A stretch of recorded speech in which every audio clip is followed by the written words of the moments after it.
What's up, world? It's your boy, Coach EB, aka EB the Geeker, and welcome to another episode of Talking Hoops in the Sip Live. Talking Hoops in the Sip, we're back for the new season. The basketball season is upon us. And man, I am as excited as I can be. We got a big time lineup all year long. We got some new stuff coming in. I'm really excited. Before I get going, as always, we want to mention our sponsors. And this year we're going to have definitely more than one, but we always got our go-to guy, and that is Tatum and Wade Law Firm, located right here at 124 East of Meat Street. Tatum and Wade are serious lawyers who get serious results. But I say, if you want to get paid, then you go to Tatum and Wade. Listen, we got our people in the mix. We got the easy one, Eddie Young, Mississippi Play Sports. We got Cordarius Jones, DC Bucks, aka All In, and we got the ESPN SB Award, Thomas Snackley. What up, fellas? What's going on? What's going on? Snack, what you on, man? I mean, you on something different. I mean, we just see the coaching Snack. Where's live? We're live, Snack. Oh, live snacks are coming. I'm actually on the road heading back to the SIP, so I got you. I got you in 1 second.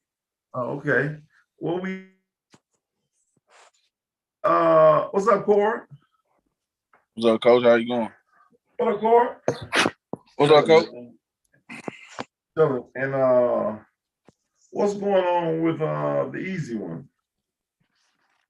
Easy one. Hey, I'm here, man. I'm trying to get my screen back up. You know, I got this new phone and trying to get all my stuff straight. But Johnny in here trying to help me get on. So you'll see this beautiful Denzel looking nigga in just a minute. But right now I'm just trying to get all my stuff together, man. Give me just a second. Okay, beautiful. Well, I mean, I guess I guess elephants are considered beautiful. I mean, they're beautiful, they're considered, yeah. I guess they are in, I don't know what family they're in, but you can be considered beautiful. I guess you can. An elephant can be considered beautiful. Cool. I got you. But anyway, hey man, a lot's happening. Hey, it's preseason time. Like the AAU season has kind of passed us. The camps have passed us. And now we're finna get into the high school basketball, girls and boys. And we're gonna just kind of touch on some players that we've seen here in the camp this combine season. And I'm telling you, I'm excited about the season in Mississippi. We got some talent. So we'll talk about tonight several topics, but we want to deal with some of the things that happened in the SIP. Talante should come on here shortly and talk about the tidal wave camp that he just had, waiting on them guys. But before we get into those guys, let's go back and real quick talk about a little national news. And let's talk about Draymond Green. Draymond Green stealing on Jordan Poole. And I just want to get you guys' take. I'll tell you my take.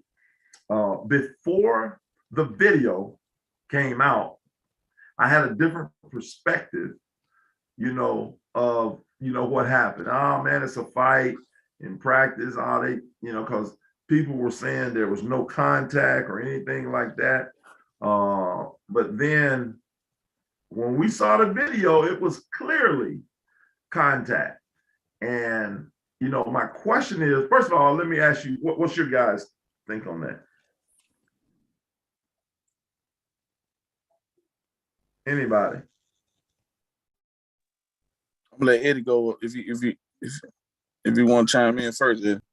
I'm a lot like you, EV. I felt the same way whenever I Obviously when it hit the news about it's hey man, this happens all the time and at all levels in high school, college, even professionally. There's stories of Michael Jordan and Kobe Bryant punching players every other practice. So that's kind of what I was thinking. But like you said, man, I do applaud Draymond for coming out and apologizing for his actions and stuff like that, man. So I mean, that's a man being a man and rising above, understanding that, hey, look, we all fall short. We all make mistakes in the midst of competition or whatever it may be.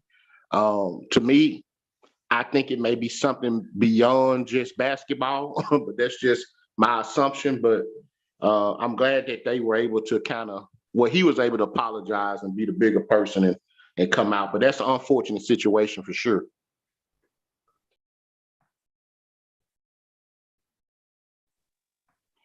Yeah, when I seen the video, it looked bad. I know people always saying teammates fight and this happened in sports, but it wasn't your normal fight. Draymond came up, Jordan Poole pushed him back, kind of like, get off me type push.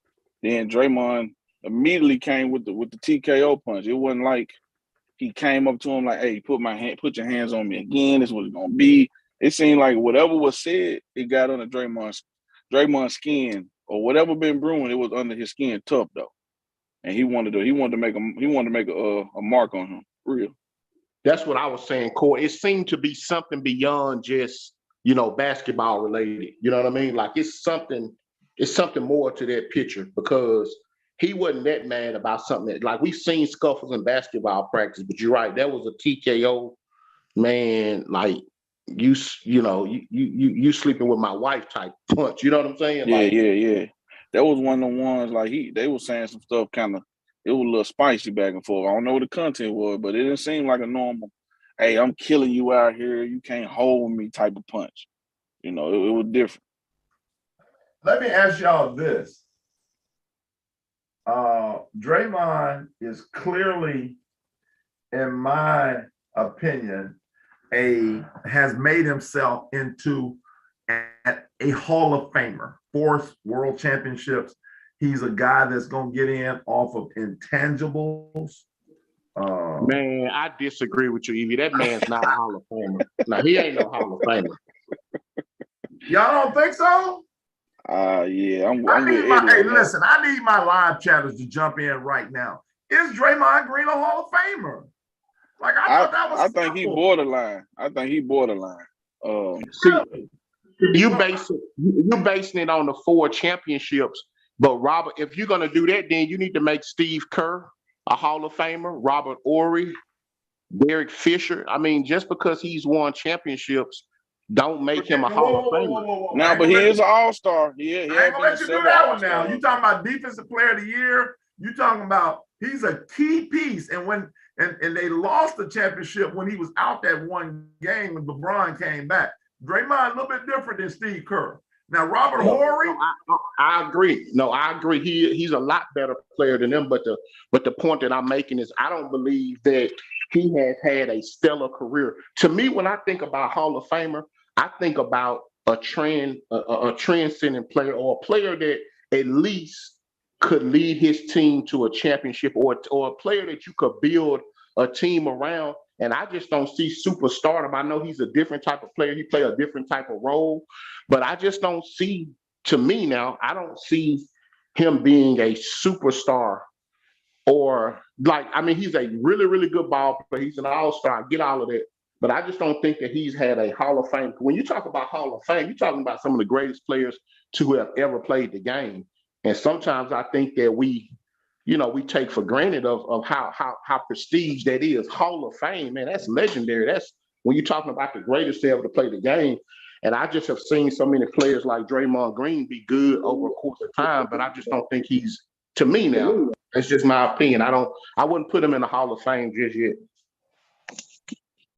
Shoes, welcoming in the legendary Shoes.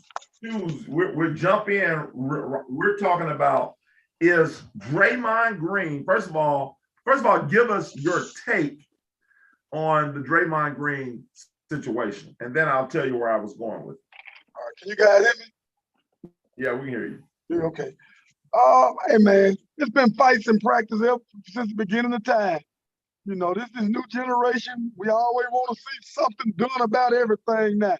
It's a fight. Get over it. Hey, let them work it out in the locker room. Let's move on. It's a fight. Fights happen.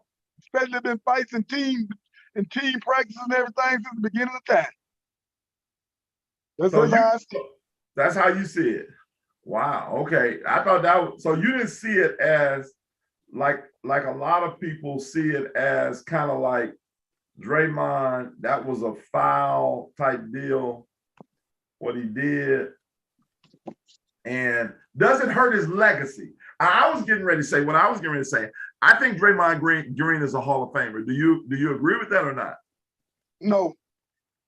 So you don't think Draymond Green is a Hall of Famer? Famer? Down the line he'll get in because they won these championships. He'll probably get in based on being a part of these championships at Golden State. His numbers, his game. Hall of Famer for any other reason, but yeah, he's tied into this run Golden State has, 4 championships. If they win another one, you know, him being a key part for all of them, it'll get him in down the line. Well, let's go back to that, and we welcome in Talante Weber. Do you believe that Golden State wins 4 championships without Draymond Green? No. It depends. It depends on who in their spot of Draymond though. What he does is very replaceable. Can't hear you, Shoes. You said what he does, what now? What he does is very, very replaceable. Yeah. I agree too. Wow. Okay. Okay. I mean, it's key to that. What he does for that team is key to that team. And when you get a guy like that, why would you replace him? Because he gives you what you need. But in the grand scheme of things, what he does is replaceable. Yeah, somebody else could do that in the league. Okay, like somebody else can benefit off playing with Klay Thompson, Kevin Durant, and Stephen Curry, the best shooter of all time. Well, like you can plug in another guy. I see you want to say something. Go ahead, Talante. Okay. No. I'm just listening, man. I mean, you know, I know we think people probably could, but who would you get though? Like name. Okay, like a year or so ago, one that mentioned that I know it wasn't. I don't know if it was on the block, but one that mentioned that Ben Simmons for Draymond. One that some kind of mention like that. Ben Simmons a better player. He can do what Drake. He a defensive player. He an all defensive team player. He's a facilitator. Can run the point forward. Why wouldn't he come in and be better than Draymond? I do like that one. That is a good one. But who do they give up to get Ben Simmons? They probably had to get Draymond up and a pick or another big, maybe like a James Wise. They probably had to give up James Wise. They're gonna have to give up something. I'm not trying to facilitate the trade. We're just trying to show you where somebody else could thrive in that position just as well as Draymond could. We're not trying to facilitate the trade. We're just saying that we're trying to show you that somebody else could do what Draymond does. That's one. Draymond, and I would have to argue with you on that. Draymond is unique. Ben Simmons is one of the unique people that could do that. It's not very many. Let's say, for example, they're trying to make a trade right now. They were talking about Draymond Green, Draymond Green, and James Wiseman for John Collins and Clint Capella. I don't think John Collins, even though he's athletic and all like that, Draymond is special to the Golden State Warriors and what he does. Running a team, setting screens, guarding, like he does some special stuff. I'm not gonna let y'all just belittle. No, he do. They would have to get a player. Yeah, they would have to get a player like Draymond, like a Lamar Odom that can start the offense off the rebound and facilitate and get you some stuff. Lamar can't guard like that. I'm just saying. I'm just throwing it out there. I know the Lamar guard could guard. But okay, are you okay? You're right. But Draymond ain't guarding like that though. Draymond, who Draymond guards? Centers, some scrub centers here and there. Who he guarding like that though? Hold on now. Draymond guarding forwards. Who? he did, even though Nikolai, the kid, Mokovic, And don't get me wrong, I like Draymond. I like Like the Draymond though. I scrub like center you talking everything about. about him.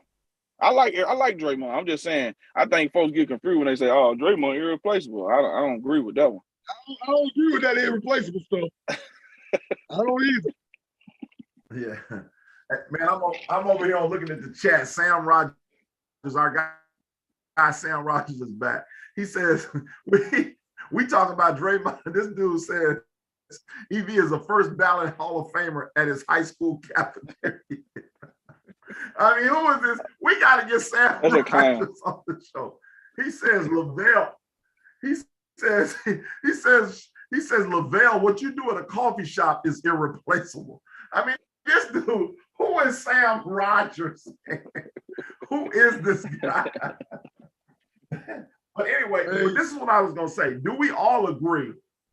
Do we all agree that if Draymond is a borderline Hall of Famer, which I think we can argue with that, does this fight hurt his legacy? Does it hurt his podcast? Does it hurt his post-NBA career when we knew that he was going to be on Inside the NBA or something like that? Does this fight pretty much take him away from that?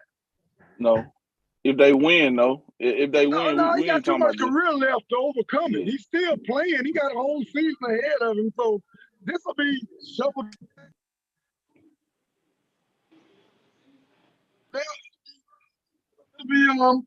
I won't be forgotten, but it'll be shuffled into the background when as long as the season, everything else goes fine. They got the Lakers first game. What do you think, Talante? Who we talking about again? Where you at, dog? Like, I'm over here typing something up. Draymond. Does this hurt his legacy? Does this hurt his post career? No, I mean, I don't think so. I mean, because you got to think about the fights we don't see. You know what I'm saying? That they don't publicize. I'm sure people get into scuffles all the time at practice because you got to think it's all grown men, everybody competing. So I'm sure they do this all the time. I'm sure this is probably not the first time Draymond to hit somebody at practice. Yeah, but the key is that sounds good, and I agree. There was the Knicks brawls. I saw Chris Childs mention they lucky it didn't get posted, but we saw it. It's kind of like Ray Rice. Before Ray Rice, when they said he had did domestic violence, they were saying, "Oh, Ray shouldn't have done that," and Ray had a job. But as soon as we saw the video, his career was over. Now that's different. It's not. I know it's different. You talking about the video my part? My point is, I know it's the video. It's not domestic violence versus hitting a teammate. We know that's different. But man, that looked like that didn't look good at all. Because I'm just glad he not what anybody else would do. Get out my space. Right. He could have hurt him. That could have been worse. Eddie, what's your thoughts? No, I agree. I don't think it's going to tarnish his career. I think it obviously was a bad move. And then you got to also think too, his personality, he's made his bread has been buttered off of being a tough guy. So I think people kind of portray him as that bad boy image. So a lot of people are going to chalk it up like Shoes say. He still got a lot of basketball left in his career, so he got a chance to savage it. And I don't think it'll tarnish his career. I really don't. All right. Well, that was our little national news. Smack, you got something to say on that? I mean, like all the other guys said, it happened in practice. Like it didn't, like you said, I'm pretty sure like it's been probably some worse brawls than that. Even in like college or high school. It probably, a day-to-day in a high school, somebody doing day of life in these high school teams and these college programs, you'll see that it happens more normal than the media expresses. So I like you say, I know they, reach some conflict with your team from time to time, but like you say, it did seem like maybe it was building up and maybe those guys kind of had some problems off the court that probably led into that force with the punch. But like you say, even when you're in a scuffle and somebody push you, you know how you'll react if if you argue with somebody just out in public and they push you, your next initial reaction gonna be to try to see what's up. You gonna try to get down. So I mean, just different show, different folks. Hey, on another note, let me bring this up though, guys, before EV go on. I guess this is national news and somewhat state news. What do y'all think about Deion Sanders, Coach Prime, and Eddie Robinson little altercation at the end of the game the other night? What I mean, do y'all feel like that was out of line by Eddie? See, and I'm gonna tell you this too. For me, I don't particularly see it being bad on anybody's side. You know what I'm saying? Like I know back in the day when you had the issue with the Bulls walking past, the Pistons walking past the Bulls and not shaking hands, and after the game, I know you want to have good sportsmanship, but I don't particularly see anything wrong on either side. Eddie Robinson, man, he was a great football player, one of my favorite players coming up watching the Tennessee Titans back. You know, people don't know he was a hell of a linebacker with the Houston Oilers, and so man, I don't see. I think the media's made a big story about that too. It's an unfortunate situation, but man, I don't see in the heat of the game. Hell, sometimes at the playing court, man, I may walk by court and shoulder bump them. Hell, after a tough game, like so. I think like Shoes say, we blow stuff up out of proportion when a lot of times it's not that big of a deal. You know what I mean? What's your guys' thoughts on that? Yeah, I think it's blown out of proportion. In the heat of the moment, I mean, you know, when you got the opposing team doing certain stuff you might not like getting under your skin, I mean, folks gonna react a certain way. And to Deion's defense, I mean, it's just something he do. I mean, that's just how he is. So I'm on both sides. I mean, it is what it is. Hey, listen, I ain't trying to bro shake nobody neither. You know what I'm saying? It's just a competitive nature of, you know. Yeah, Shoes, you got some on that? Your Shoes is the swag. You know, we know that, as Eddie Robinson said, Deion's not swag, but Shoes is swag. Shoes, what's your thoughts? The Alkanite. What's your thoughts on that? You know, like. Well, I agree with what Eddie said. It ain't since you are swag. The man didn't want to hug him. He just stopped him from hugging him. But nowadays, anytime somebody touch somebody or a little aggressive, everybody mad. You know, got a little aggressiveness to him. He didn't want to hug him, and then people kind of getting tired of some of Deion's antics. Deion walked through the man's practice. The man gonna say something through the man's warm up. The man gonna have something to say about it. That's probably why he didn't want to hug him. Deion Love, Snack. What you gotta say, Deion Love, Mr. JSU? Well, I'm gonna say this. The budget gives much required, man. You know, when we were down and out, and we were the laughing stock of the shit. You know, everybody,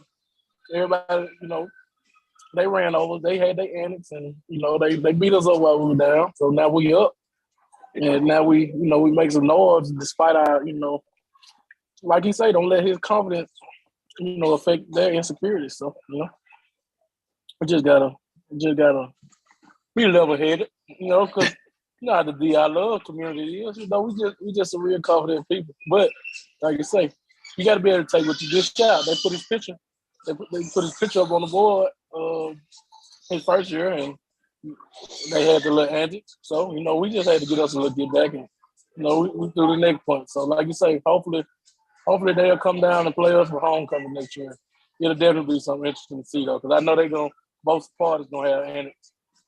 I mean, why does he feel so funny about he you know why he ain't sweat? Because he don't understand that folks been playing Jackson and Southern for years for the money that they make. This been going on for years in the sweat. A few years ago when they cut the schedule down and folks didn't have Jackson and Southern on their schedule, it was all kind of fuss because hey, we ain't getting to make that money. They the two best traveling teams in the conference. Now he gonna come in here and act like he don't know that. So no, he ain't sweat.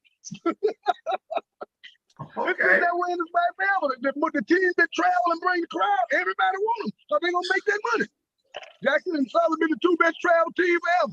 Y'all remember that, Eddie, when everybody was fussing because when they downgraded the schedule and some people in there Southern Jackson on their schedule, and there was a lot of fuss about that because they was gonna lose that money. And yeah, I And just because he played them out on homecoming didn't make it a money grab. They were gonna get him at home regardless.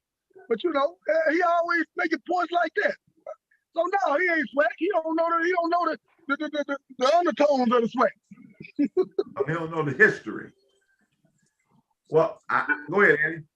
Oh no, I agree with Shoes. I do think that he is doing some great things. He's brought a lot of attention to the conference, though. You know what I'm saying? He's a high-profile coach.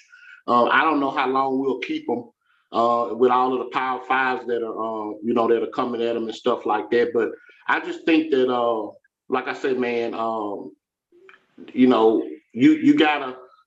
And this is coming from a Jackson State guy. You know, when you dish it, you got to be able to take it. You got to be able to take it too.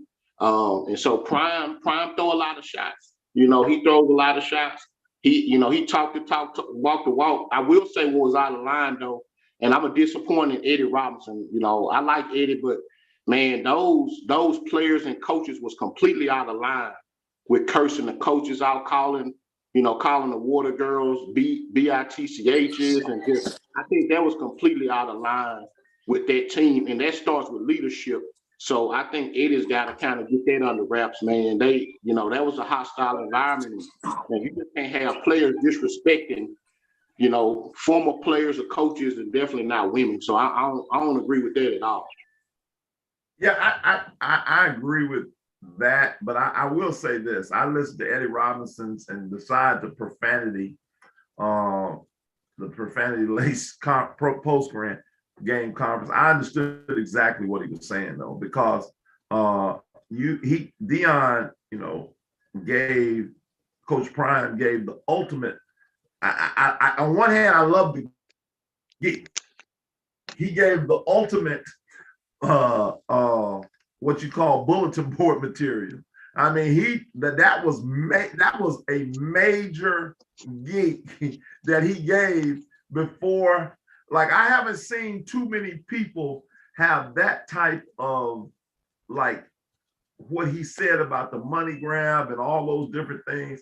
That was a nice geek. I mean, and so I can see why that Eddie Robinson didn't want to do the bro hug, because I think Deion helped create, even though he shouldn't have. I agree with you, Eddie. They should have never cussed the girls out, and even Coach Prime. But I believe that Coach Prime helped create that by the things that he said beforehand. At the end of the day, now again, they shouldn't have done it. But let's face it, the culture and the world we come in. Eddie Robinson, I'm sure he was talking like, man, you see how he talking about? Like, if I'm coaching Alabama State, I have Deion's interview played every single day. I'm playing it every day, because at the end of the day, I'm saying to them, this is what he thinks about you. And so I'm using that along with my own. You should be motivated anyway, but let's not try to trick ourselves. Kids need as much motivation as possible. Like Cord did at the Magnolia Classic a couple of years ago, when I didn't rank by 5 or 6 of his players, and on the way down from Tupelo, it's a 3.5-hour drive, and I'd be damned if Cord printed out by 8 copies of the rankings, and the girls are just looking at like I know what he did, but you know what though? Let me say this: y'all look at me very clear. Next year, Magnolia, huh? We can't help but see your head take up the whole screen. Right. I still look better than you. Let me say this very clear. Me and Cord on the same team right now, along with Gabe right now. So don't get it twisted. Magnolia Classic, y'all know who y'all are. Just make sure y'all sign up. Make sure y'all all sign up. I'm saying it right now in November.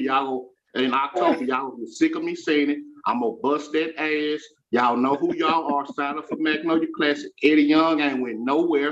I'm here to stay. Just know that. Sign up for Magnolia Classic. You know who you are.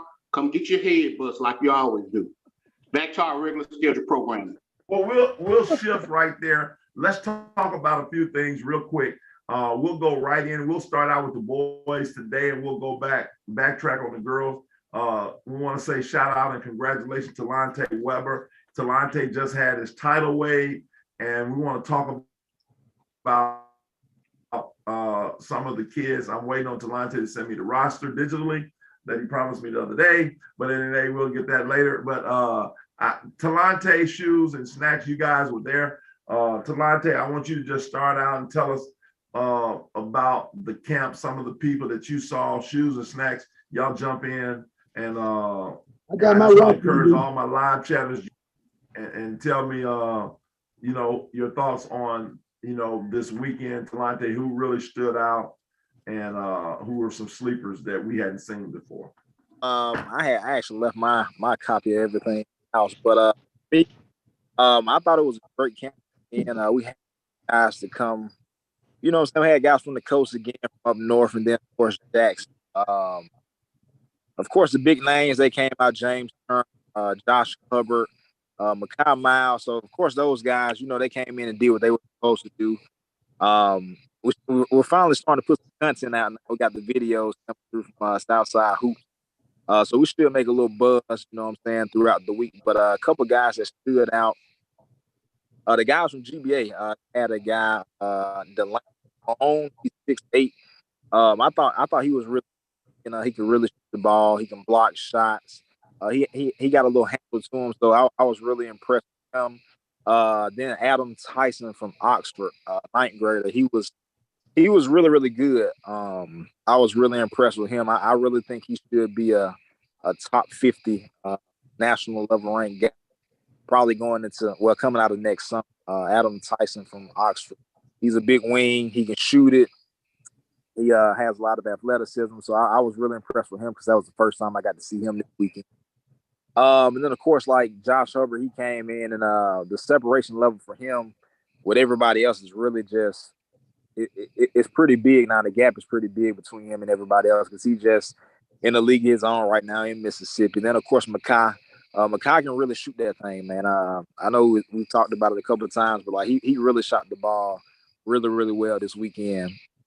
And I'll come back with some sleepers. I'm gonna probably have to drop them because I've been going through my notes, man. It was so many people that came through that, you know what I'm saying? I just got to go through. So I'm gonna drop them later on this week. But if Shoes and Snacks, you know what I'm saying? When you're running the event, you just be so busy running around. So I got to go back to my notes because I got it written down. But we had a lot of sleepers too, man. So it was some guys there that, a lot of guys that we haven't seen before, that's gonna come and make a name for themselves this season.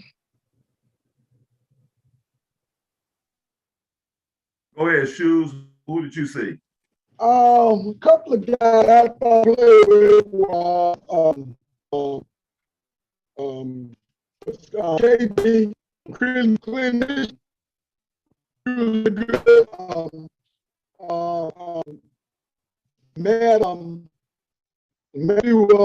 Craft, he really good. He really good. He shot the ball well. Had some games that week this weekend. I'm trying to see who else might have stood out to me. I got my list here, EB. I got a list you ain't got. I got first news. I forgot about Gavin, man. Gavin had caught a body, so Gavin played like, if you seen Gavin play, he played like. So you know he's gonna do. A couple of sleeper guys on good weekends. You know that people know their names, but you know I seen one guy. Zaire Gutierrez, I guess I'm pronouncing it right. The Gutierrez kid from Olive Branch. He was really good in your All-Star game, Talante, and he just knows how to play. He shoots the ball well. He's kind of crafty scorer.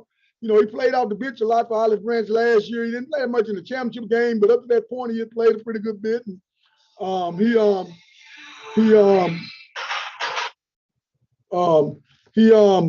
had a really good day. I'll tell you somebody else that caught my eye because I hadn't seen him, and I knew they were supposed to be a good shooter, but Aiden Johnson shot the ball. If you let him see the rim, he nails it. If you let him see the rim, it's nailed. They were part of the game. You know, they were kind of concentrating on him, wasn't letting him get in open looks. But as the game went on, he kept moving and finding his spots. He catch that ball. He's a knockdown shooter. You know, when you think about Pontotoc this year with coach's son at the point, he's got the other kid coming back on the wing that averaged about 20-something a game last year, and then he'll have him on the wing. They won't be able to concentrate on him. He's gonna be out there pot shotting for Pontotoc this year. They should be pretty good with the three of them. I don't know what they got inside, but the three of them should be pretty good. Those are the people that just jumped out. And what's next? Snacks. Well, You coached at the game, so who you say? but like Delonte said, of course, like Josh Hubbard, he was special. Like I said, he definitely proved why he got that number one spot in the state kind of solidified right now. He played extremely well. Makai Miles, man, he played very well. He put it on the floor a little bit. He made open shot. He showed his versatility. Also, Gavin Shannon, he played well. But like you said, man, Adam Tyson was really good this weekend. And he kind of embraced the challenge of going against Gavin Shannon when they played. So, kudos to him for embracing it and not kind of just trying to take a backseat type of approach to that challenge. The Gutierrez kid, I don't know how you say his last name. I'm probably mispronouncing it as well. It's Zaire is. Yeah. Him and Jay Tyler, man, they both were good. I ain't gonna mess his name up, but he was a very effective communicator. He played on both sides of the ball. Like you say, he made open shots. He was very solid. James Turner was good. He was good. He played very well.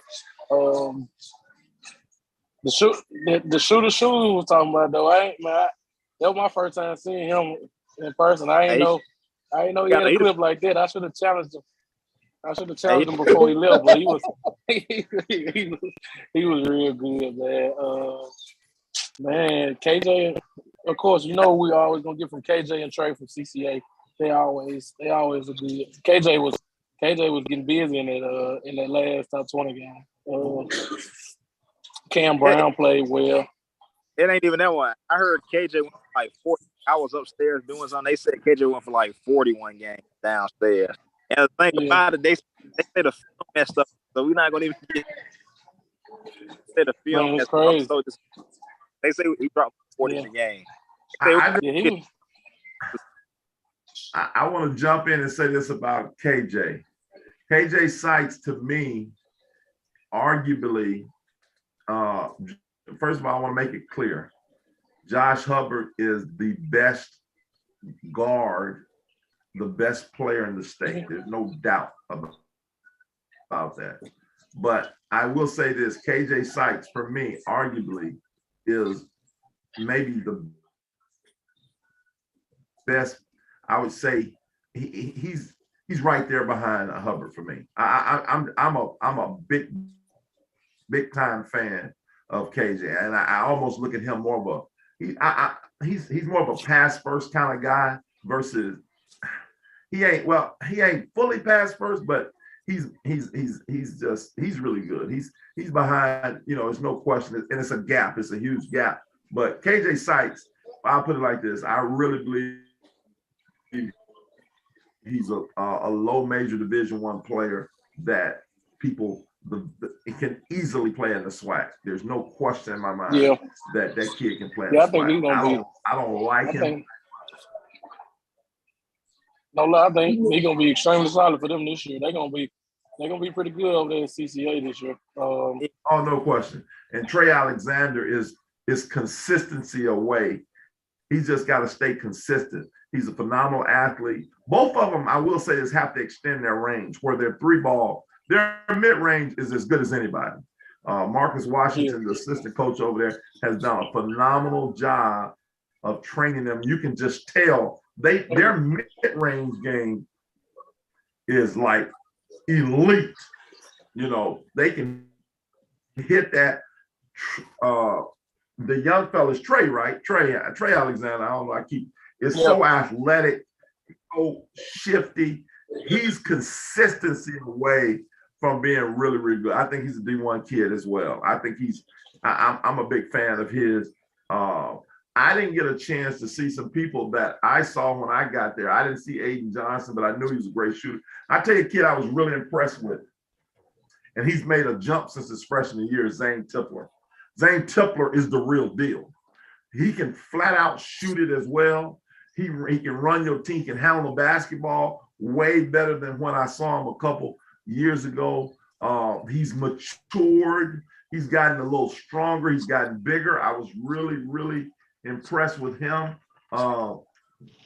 MJ Smith, just a stupid body, stupid athlete. He's like another kid that a low major, like those people should be on him. And he's a SWAT guy. He's got to really work on his skill set, but he's right now, he's really got a high major athleticism. He's not a high major player, but he has high major athleticism and body. But he's like, if I'm at a Valley, Alcorn, Jackson State, I got to take a Southeastern Louisiana, I got to take a serious look at that kid, because just of his ability to block shots, athleticism, and just finish at the rim. He's definitely got to work harder. There was the African kid, number 72, no, 80, yeah, 72. 72, the big kid. I really liked him. The big kid from UVA. Talking about from Grace Baptist? Yeah. Is that where you're from, Shoes? Grace Baptist? Yeah, he was from Grace Baptist. Hey, man, that kid, long, lanky. I mean, he ran down something and blocked the dude shot like Tayshaun Prince. And I thought he broke his leg because he stuck his leg on the wall. I mean, and then when he's wide open, he get an open jumper. Like he knows how to, he ain't flashy or nothing, but again, he's a kid for me. If I'm at a SWAC school, I got to take a serious look at him, because of his intangibles. He can run the court. He can, I mean, I was impressed with that kid. He was really good. Who else did I? And I tell you, a kid I really liked a lot. I love Brewer Caruth. I think Brewer Caruth is 6'5". I've seen him evolve. You know, he went from the 6-foot kid playing for Martin Road now to a legitimate 6'5" prospect. He's a kid. He's a low major kid to me. I mean, he can play at Southeastern Louisiana. He can play at Louisiana Monroe. I mean, he ain't far off, you know, to me, playing at Southern Miss. Hey, his body is it's so big. Now I was like, man, I remember 2 years ago, he was like 6'1". Now he like huge. You know what I'm saying? Like, his body's big. He can jump. He can dunk. He can shoot it. He can defend. He plays hard. So I mean, he got a lot of, you know what I'm saying, great intangibles that a team would need on the next year. Hey, speaking of which, let me jump in real quick. Hey, Snacks, there's a 6'10" kid from my hometown, 14 years old. He's 6'10" down in Natchez, and we need to talk after the show. But anyway, I just thought about 6'10". He probably would be 7 feet tall. If he's 6'10", 14, yeah. Like, yeah. Don't worry about it. Eddie, eat them words, Eddie. Just make sure we talk after the show. We'll definitely put on the right people. Yes, sir. Do you know about him, Shoes? No, that didn't slip by me there. Just yeah. Daddy just called me. Daddy called me yesterday and told me. So I think the kid just enrolled in school this year. So don't nobody know about him yet. But anyway, he's 16. Everybody knows now. Well, it don't matter. Hey, one thing about it, you can hide a 5'10" kid. Eventually, y'all know what I'm talking about. They go find him anyway. You know what I mean? He's 6'10", and he 8th or 9th grade. So, but anyway, that's just what it is. Here's a kid I wanted to mention too. Jaden Tatum. I mentioned Jaden Tatum for one reason and one reason alone. Number 83. He had, you know, obviously the kid had to be able to play. He's the only one that had long sweatpants that I saw. Hey, you got to start. He called himself JT, like Tatum in the league. He called himself JT, not Tatum, not Jayden Tatum. Okay, well, JT, I'm gonna tell you this. He's about 6'4". He's long, plays at Columbus. He's a 2024 kid. I have major respect for him. Josh Hubbard was torching him, going to work. But that kid caught my eye, Coach Wayne Brent, former coach of Jackson State, eye, and everybody that was watching, because it didn't mean nothing to him that Josh was going at it. He took on the challenge, picked him up 75 feet from the basket. He's a kid right now. If I was anywhere, I'm offering that kid, because he competes. You know, when you have an elite, you know, Josh Hubbard is elite. He's an elite scorer.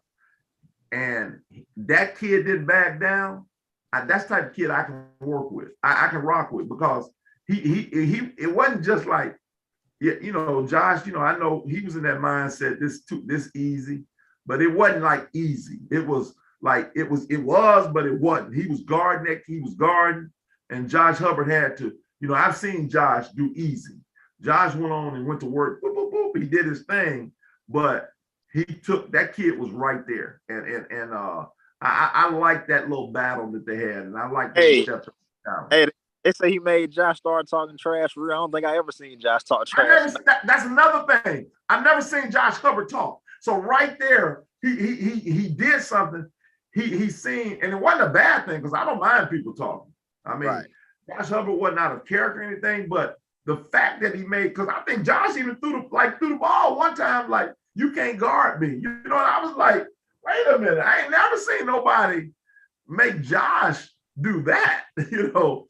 And so that kid right there, I really liked him. Obviously, I like the Provine guys, all of them, Thompson, Quez, you know, the float game, you know. Really good. Hey, people sleeping on Quez, but Quez had a great summer with SR1. I think Quez gonna be really good for them this year, man. He's evolved. He can defend. He can shoot it pretty well, and he just play hard, man. And he play the right way. Like, he gonna get an outlet pass up. He not no ball hog. So I think he gonna be pretty good for them this year as well. Yeah, and I think his brother, who transferred to CCA, got a three-headed monster over there with KJ, him, and the other, the other kid. You talking about, Quan, his brother.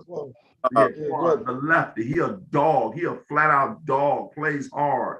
You know, just gonna get you a bucket. Gonna play just extremely hard. CCA, that's gonna be. I can't wait to see. On defense. Huh? I think he's just gonna hound the ball on defense. I mean, that's gonna be a game. CCA versus MRA. That's gonna the battle of the initials. I mean, CCA versus MRA. You know who you got. And the other kid I wanted to mention was Taylor Berryhill, just solid, has a Delta State offer. That's the type of kid just gonna run your team, plays for his dad, Bernard Berryhill at Cleveland Central. Just knows how to play, you know, nothing flashy. I can say this, you know, I coached his brother Tyler at Jackson State, and he said he was gonna be better than Tyler. He is, and I know Tyler, you know, we love you, Tyler Berryhill, but your brother's better, and that's okay. Like a stocky guard. He played like a real stocky guard. You know what I'm saying? He know how to use his body. You know what I'm saying? He played really well. And another one, I didn't touch on him that much, but Snacks had mentioned him. Jay Tyler, you know what I'm saying? Like, man, I think he probably one of the hardest unorthodox guys to stay in front of, because he's so shifty. You know how to use his body, and he can just get a bucket. You know what I'm saying? So Jay is going to torch people. You know what I'm saying? I think he should average about 25 plus this season. I think it'll be really hard to leave him off that Danny Dozen list this year. I'm not going to even lie to you. Who's that? Jay Tyler from Olive Branch. Oh, no question. I think he should be a dandy. I agree. Who your dandy? Who your dandy, Talante? You said, who are my dandies? Yeah, who your dandies? Oh, man, I don't know him off the back, but I think Jay should be one. Jay Tyler should be one.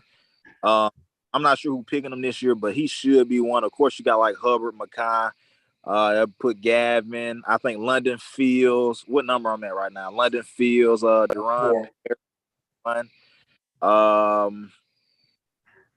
It's so many open spots because a lot of guys moved out who would have been one. EJ will be one. EJ from Raymond. Yeah. Osby, Kedrick Osby from the coast, at Moss Point. I think he should be one. I'll even I'll go. From the coast. Oh, what's his name? Levon? Is it Levine. over there at over there at Northwest? Lindsay. Levon Lindsay. Le'Veon. You talking about Le'Veon Lindsay? Le'Veon Lindsay. I think he could be one. If we just being honest, I think he probably one of the players in that senior class. Did you say Durant Parrish? Yeah, I said Durant. Did somebody say Durant Parrish? Okay. Yeah, I said Durant.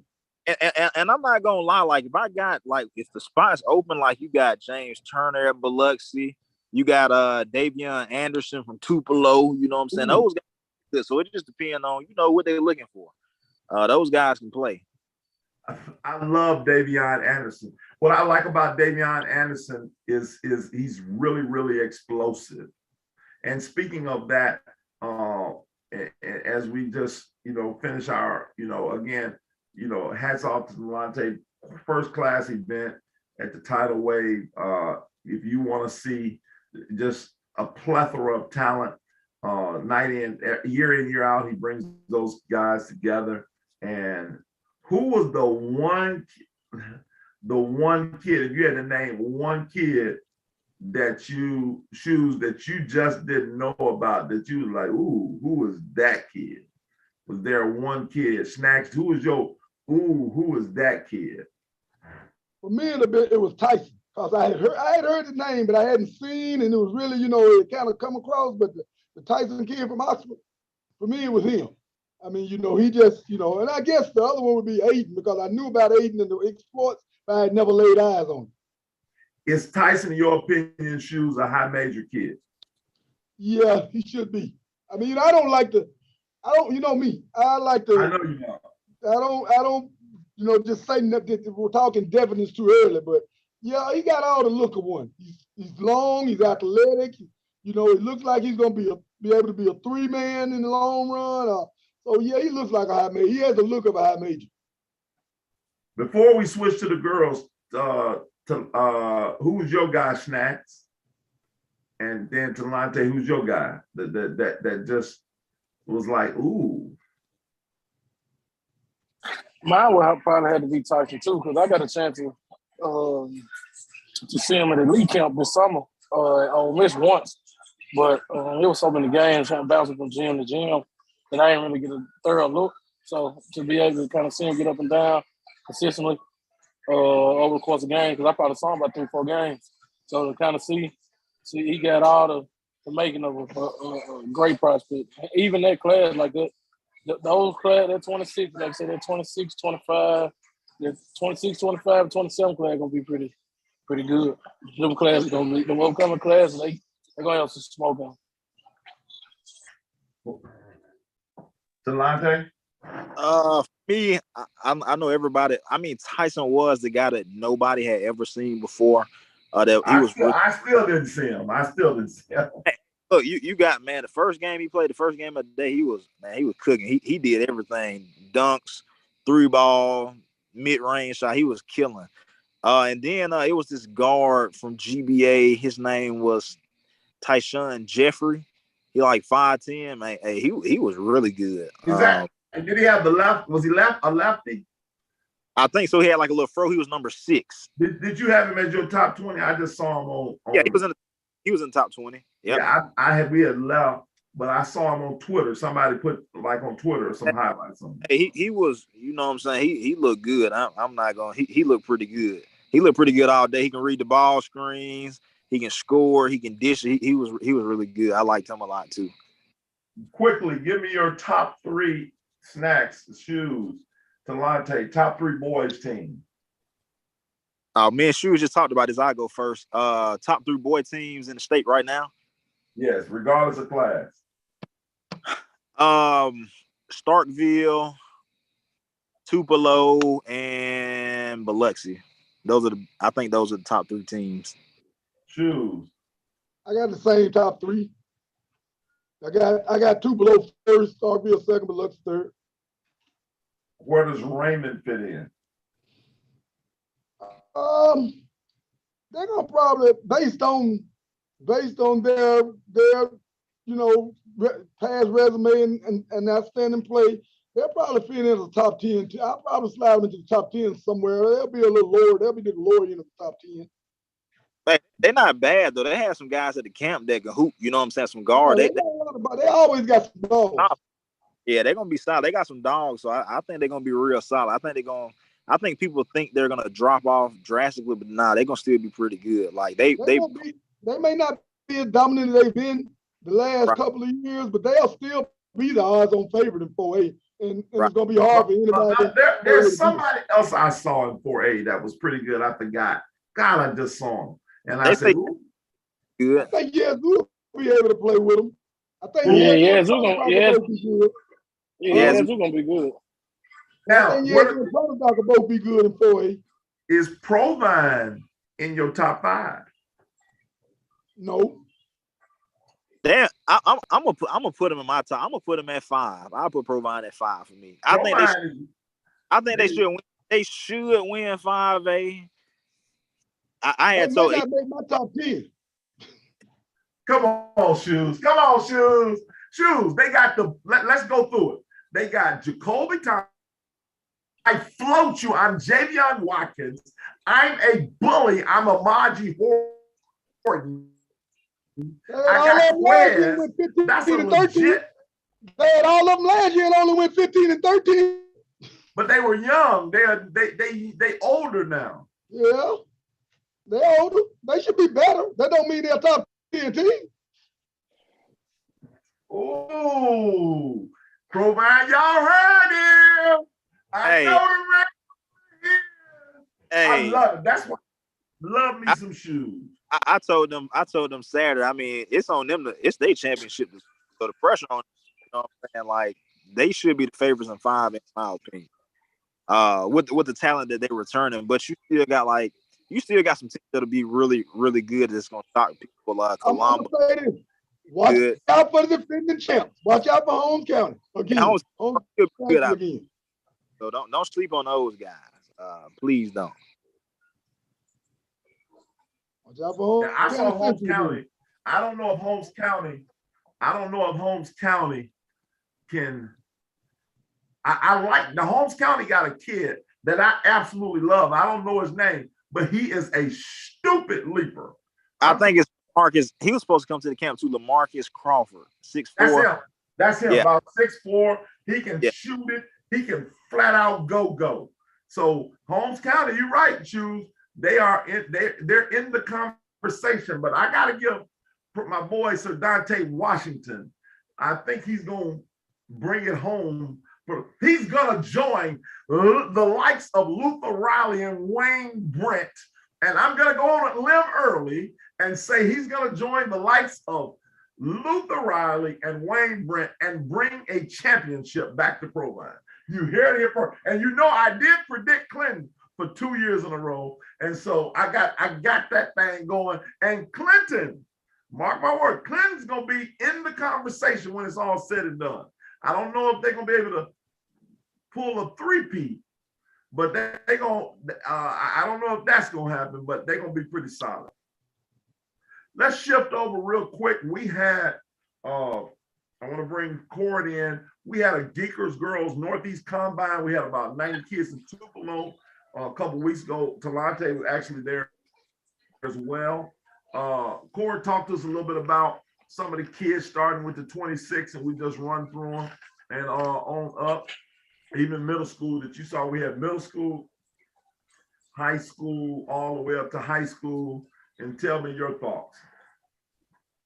I thought the camp was really good. It was ran well. The kids that stood out in 6A, and I mean it was a lot of them that was good. Francisca Kelly, Horn Lake, 5'9" guard, high major talent.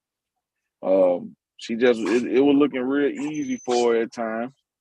She was out there doing what she kind of wanted to do, facilitating the ball, getting to the rack, hitting jumpers. I like when Fran hit jumpers because that takes her game to another level.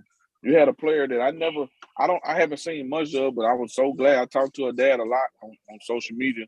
Is Carly Brown, 6-foot post player from Grenada. She was really good. Really can finish around the basket. That's important, especially at a young age, to be able to finish around that basket that well. She posts up well. Dalen Grissom from Inglemar. Hey, Inglemar gonna have a squad. I think Inglemar gonna win 1A. They got a squad out there. They got a lot of really good high IQ, just players that can just play the game the right way. Dalen Grissom got that swag to her.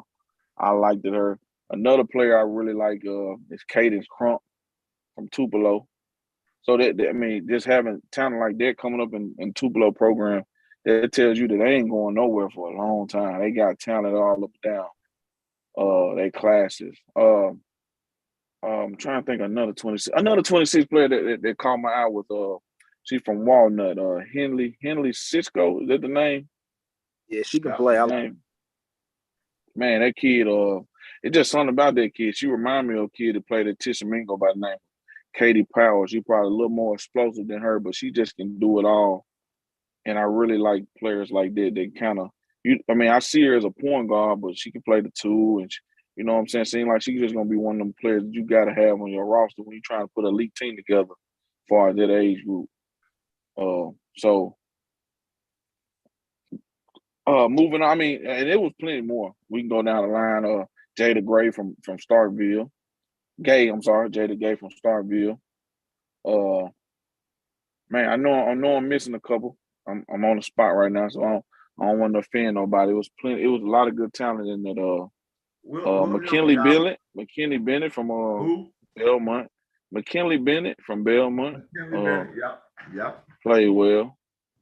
Man, there was so many other kids. I know EB, you can chime in. We can move on, or you can chime in on some. I'll chime in, and I'm gonna go back because I just happen to have my list here, so I'm.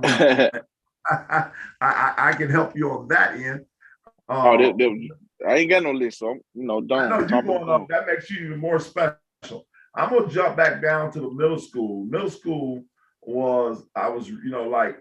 there were several kids that stood out. That I had several of them I hadn't seen. One was Meg Moore from Tishmingo. Meg Moore has a chance. Well, that's 27, 28. She's 28. Yeah, she's a 28 kid.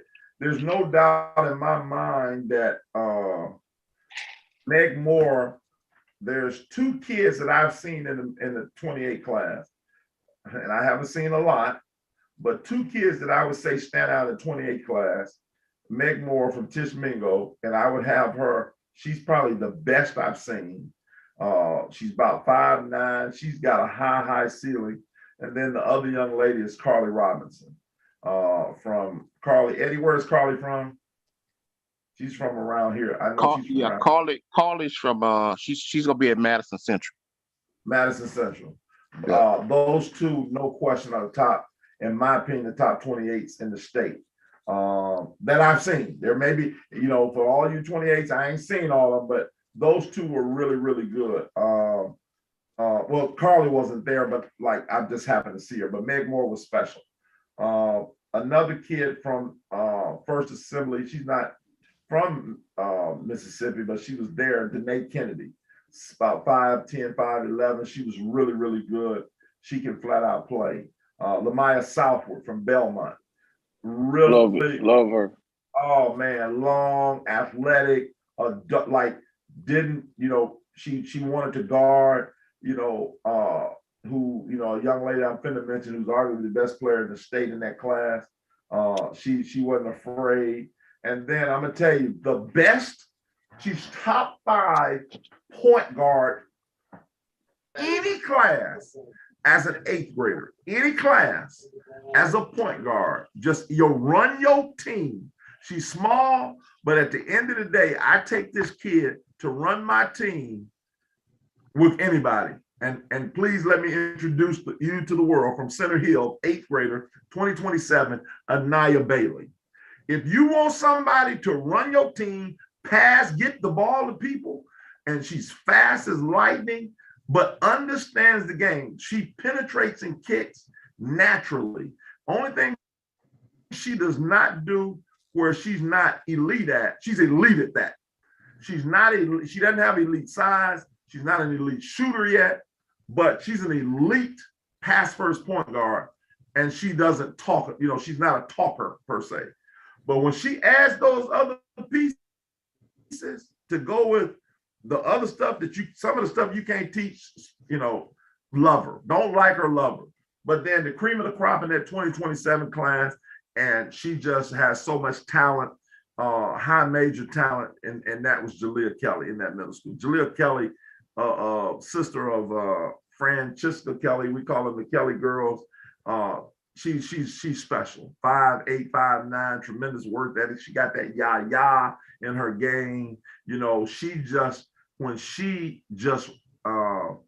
her next jump is just gonna be mentally, in the sense that she's not nothing wrong. She's just a kid. You know what I mean? She has fun, and I love that about her. But when she just go ahead and say, you know what, I'm gonna put my foot on your neck the whole game, and I'm not gonna ever take it off till you say mercy. See, sometimes kids just kind of like mess around a little bit, and just kind of like they real nice. And Jalea's a nice kid, but she's a dog too now. Like she ain't no just, you know, you ain't gonna say nothing to her, but she will, like, okay, I'm gonna kill you. Oh, I killed you there. All right, all right. But she's really, really good. Hey, EB, I'm gonna say this though. I'm gonna say this, and I'm being humble if I can. The state of Mississippi. I know folks feel like you see them from a distance. Oh, is they this good? Is they that good? I'm telling you right now, y'all gonna hate them Kelly girls when they enter high school and they like 19th grade, 10th, 11th. When they start hitting that, you're gonna hate it. Like, y'all is gonna hate it. I'm just sorry to say. They're gonna be able to dominate. Like, people gonna have to put some teams around. They have to put some schemes. There's gonna be some lot of late nights for coaches. I'm just being honest. So y'all can say what y'all want now. I be hearing the rumbles. If they really did, I'm telling you right now, it's gonna be hard to beat them when they get on the same team. I agree. I concur. They're going to be really good, especially if they continue to grow. A couple other kids, 2026. You mentioned Fran Kelly. Love her, don't like her, love her. Just she dominated the game for the first 2 minutes of the game, 2, 3 minutes, 4 minutes, and it was just like, I'm the best. The reason I was ranked number 1 in 2026 class for a reason. You know, I have a Mississippi State offer for a reason. That's how she played. I mean, she locked up. You know, she did all of that. She was really good. Couple names: Issy Riddle from Inglemoor. Dog defensively. She took 2 charges in a camp. 2 charges. Wow. Who does that? I mean, she is like played hard. Her and, like you said, I call her Miss Swagger, Dalen Grissom. Like they had Dalen Grissom was really, really good.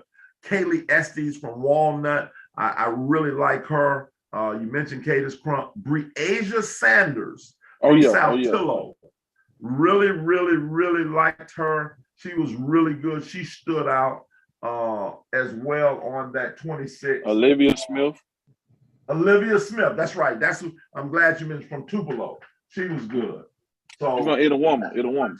And then obviously Carly Brown. Carly Brown is really, really good from Grenada. Big kid, can shows her she can catch the ball with 2 hands, like she can finish. She can finish around the rim. She just got to continue to work on her skill set, but she's going to be really good from Grenada. Grenada is going to be pretty good. Hey, EV, how good you think that 26 class, and we just talking, they entering their high school season, how good is that 26 class compared to that 25 class in girls basketball? I don't know. The 26 class is really good. Like, I think the 23 class is the deepest class. Like, when I do the rankings this year, I'm gonna rank 60 girls in the 23 class. And Shoes, the king of the rankings, the ranked 60 girls, that's gonna be like I'm kind of maybe doing overkill, but I've seen 60 of them. And I'm gonna be honest with you, from 25 on down to 60, you can close your eyes and flip a coin. They're that close to each other. Would you agree with that, Corey? Yeah, there's a lot of them close. Yeah. Eddie, would you agree with that? Yeah, I agree. It's the deepest, to me. The 23 class is the deepest class that we've had at least in the last 10 years. Like they're really deep. I mean, it's a lot of Hey talent. Eddie, who better? Who you feel like better? The 25 class, 26 class. I think the 25 is top heavy, like in terms of the the We're gonna have a Mason lot of D Cipher. ones in there. We're gonna have a Yeah, lot yeah. of D So ones. so right, exactly. So when I see the 25, you got some, you got some kids that are potential power five in that top five that are really good. And then when you get into from 10 to 20, it starts to get to where you got a lot of solid players. But then after 20, to me, it begins the 2025 class starts to get a bit watered down in terms of top to bottom. So where I think that there's a lot of talent in the 25 class and there's a lot of size in the 25 class. I mean, you go back and look at the rankings that I put out, I guess a few months ago, man, there's several kids that are over 6 feet tall. So it's a Mm-hmm. huge class, but it's not as nearly as talented as the 2023 class. And then I think the 2026 class is is really good too. The 26 class is going to be extremely deep as well. 27 class is going to be strong. So I think those classes are strong. The 24 class is a lot 24 like class is strong. 24 class is strong too, a lot like the 25 class though. You've got your heavy hitters in that top 5 or 6, and then it start to blend in after 10 to 20, and then it kind of drops off in terms of of your. But yeah, the 24 class is good as well, no doubt about it. So it's a lot of talent in all of those classes, to be honest with you. Mm. Speaking of 25, we saw at the camp, just a rundown. Corey, you had Lila Cox. Lila Cox, and let's be honest, and I know a lot of people might not know who Lila Cox is. She got D1. She probably about to pick up some D1 offers. She got D1 entry, so there's gonna be another kid that you wouldn't even. You turn around, you like, dang, that kid went D1. So that's why I mentioned the 25 class. It's gonna be a lot of special kids up in that class right there. 6 feet. I agree with Corey. I think she's going to have some D1 opportunities. Naughty Northley, another one who's already 5'5", 5'6", who already has some D1 offers. D1 up, yeah. She will definitely be a D1. Shania Fondren, who she's the 6-foot softball player. She's going to be a D1 softball player who could potentially, if she had played basketball, she might, if she played basketball, if she took it as serious as she does softball, she could be a D1 kid. I tell you, the kid who stood out a lot from a guard spot in the 25 class was Madison Elliott from whatever. She's from Memphis, Lausanne High School from Memphis. Lausanne High School. She was really good, 5'9", could really flat out run your team. She got dog in her. She can play. Madison Hughes from Center Hill. Center Hill's a team that's going to be really good. 5'10", can do a little bit of everything. Brianna Black from Olive Branch, 5'11", wing, who another is D1 really talent. She's got a chance. She's long. I think she's a D1 talent. Carly Brock from Belmont. Belmont is loaded again, and Carly Brock is just tough as nails. If you want somebody to run your team, run over you, guard you, Carly Brock is that person. I mean, what's your thoughts, Cord and Eddie, on Carly Brock? She competed the hardest. She really had me like, ooh, okay, Carly Brock, what type of kid? She played hard. She took on the challenge. That 25 and 24 session that you had at your camp was really, really talented. Like we had some good basketball. You couldn't keep your eyes off the court. And we talking girls basketball, and that thing was up and down the court. Carly Brock was picking up people full court. Yeah, I like her. And I tell you, Belmont gonna win too. Hey, I know they lost it in a heartbreaker last year to Lake, but they got her. The Bennett kid coming in. They got and they got one more transfer. It's Hold'em, Brooklyn Hold'em. No, she a new site. I'm sorry, she a new site. But Mary Grace Storman. Mary Grace Storman. Love her. We'll talk about her shortly too. Love her. Yeah. Belmont's loaded. I'll tell you this, the cream of the 25 class at the camp, Jay Rucker didn't play. Jay Rucker obviously just didn't participate, but Jay Rucker's special. We know several, Mississippi State, Mississippi, and Memphis offers. Caitlin Hall, 6'3". Caitlin Hall I saw Well, Caitlin we don't Hall. even know if she's gonna play basketball. Like we don't even know if she's playing high school basketball. Caitlin Hall is special with a capital S. You talking about an old school back to the back player who can shoot the three. 6'3", has lost a lot of weight, looks really good. High major prospect. She should already have D1 offers right now, to be honest with you. She should have as many D1 offers to me as everybody else has. People sleeping on her. Won't be long, but she will.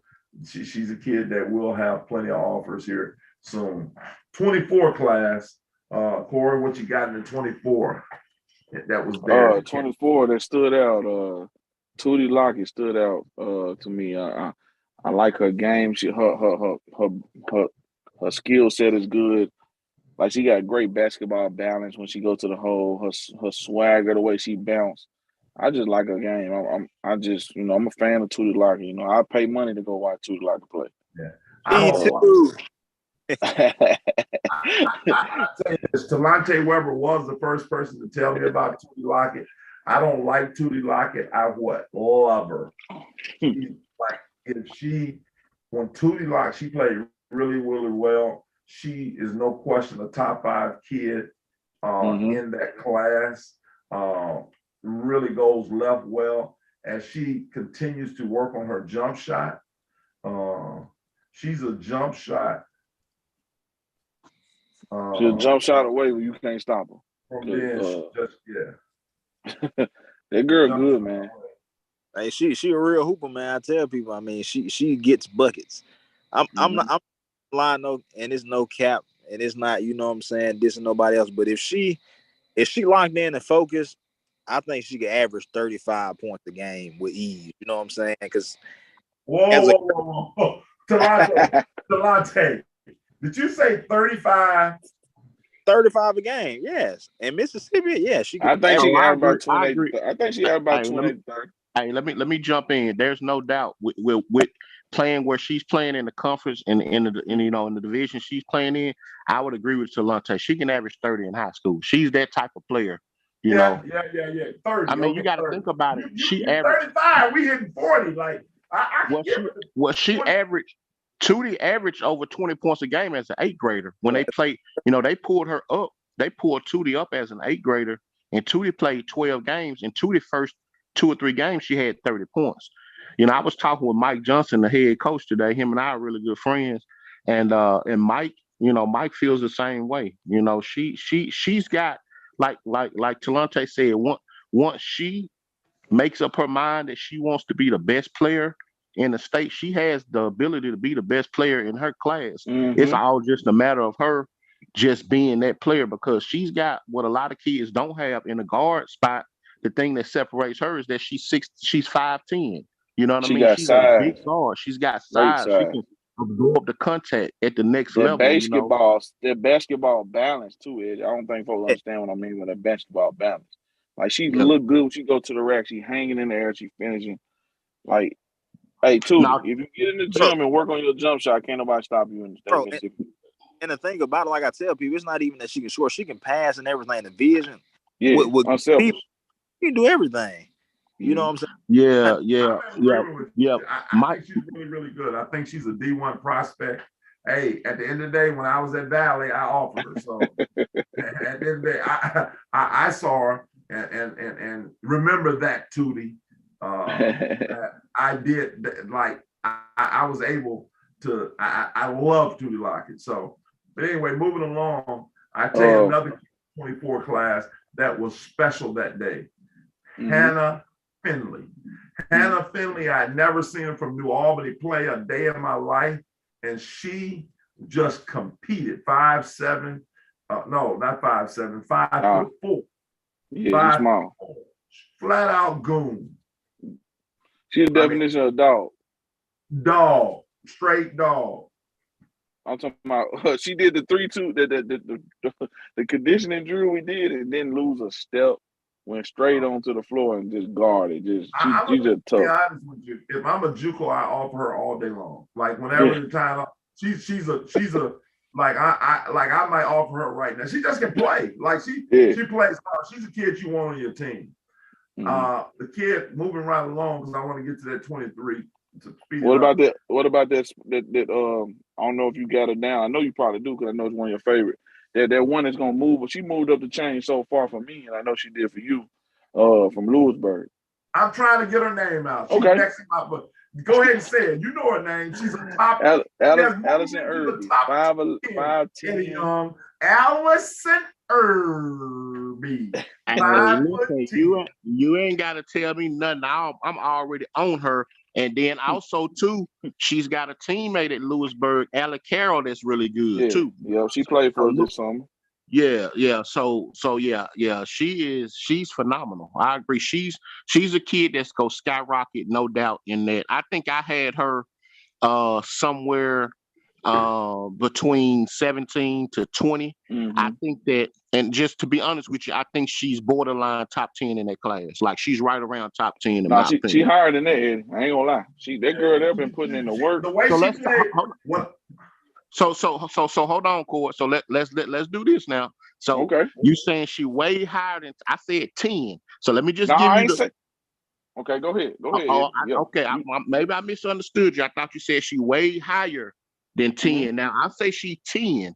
Now you gotta say a Nasia Carrier, Tootie Lockett, your Demaya Porters of the world. Those are the class of that class, and then you've got Alana Rouser. They throw her in for. Yeah. Oh yeah. Alana Rouser, no Taylor doubt. You got Alana Rouser. Yeah, Taylor. So you got those girls. So I'm thinking she's right after that group. So that's why I say she's in that top 10. Yeah.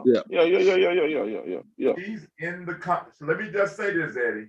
She's very much in the conversation. She's really. I agree. I totally agree. There's also a kid from Philadelphia, Mississippi that's going to be in that conversation too, but we'll talk about that later. Okay. So I think Sonala Smith in this conversation. I mean, I'm sorry, I misquoted from Grenada. There's a kid from Grenada. No. We're going to talk about her too. She was at my camp. She was at the one here recently. Lauren Hodges is her name. Lauren Hodges. There you go. I don't like her. I love her. Sister of Carly Brown. While we're talking about her, she is definitely in the conversation. There's no question. Kamaya Griffin played well. Reese Moore from Tishmingle. Reese Moore, 5'10". Just talk to us about Reese Moore, Quadraris. Man, I love players like Reese Moore. I know I ain't trying to get killed, but guess what? In my opinion, she's a Division I player. She can really shoot it. She can bounce off the dribble. She's long as heck. Like her skill set is stupid. I'm talking about we doing certain drills and putting a little yah in it. She got a little yah with her. I mean, I want her to translate that to the game, but she got that, EV. Like I'm gonna tell you, Cord, I coached Reese this year. Of course, she was in our program last couple of years. Reese Moore is the moment she realized how good she can really be, and the one thing that's holding Reese Moore back from being a top 5 player in that class, to be honest with you, because she's got some certain things that a lot of these kids don't have. She top 10 though. Oh yeah, she top 10. But I'm gonna be honest with you, Reese Moore could potentially be the best player in that class. The only thing that stops Reese Moore from not being the top player in that class is Reese Moore. Reese got to get more tougher. It's like she's got to have in her mind, and I'm not talking about just toughness as far as physicality, but mental. She's got to get more mental tough to where she's like, you know what? I'm the best player in the gym. Can't nobody stop me, because she's got everything. She's got the size. She's smooth. She can finish around the rim. She can shoot the jump shot. But as you noticed this year on the circuit, there was times where she wasn't always the player that we know she could be. And that's just because that's confidence and toughness. But if that girl gets some toughness, to me, I'll be honest with you, if there's one player in that class that I would want, if she got toughness, would be Reese Moore. Like Reese has she got the size. Oh my God, she's phenomenal. Yeah, she might be pushing 6 foot. Like she See, all of 5'11". Real quick, Corey, Shoes has to run. Shoes, you got anything, any final words you want to share? No, guys, I just say looking forward to the season. You know, I'm ready for it to tip off. And hope we can. I hope we can keep the show going and make it a huge success this year. Well, one thing I want to say for those of you who want to make, we'll make this announcement here. We're going to be having the Geekers top 30 boys and girls class coming out at the end of the month. Look for the thing. It's going to be regardless of class. For those of you who know, in the future, we will be doing a boys show and a girls show. So we will separate the shows because when we put it out, that's what you guys said that you wanted to see. At the end of the day, so I'm excited about this show. Is we're going to be really way more consistent. We're going to be every week we coming on. I mean, I'm excited. Hey man, shut up! You're talking too much. Hey, look, hey, Shoes. I got a question for you, Trey. My guy Trey, my nephew just signed with Mississippi State. Trey Ford, Lorenzo Ford. What's your thoughts on Trey just signing with Mississippi State? Like, what's your thoughts on that before we let you go? All right.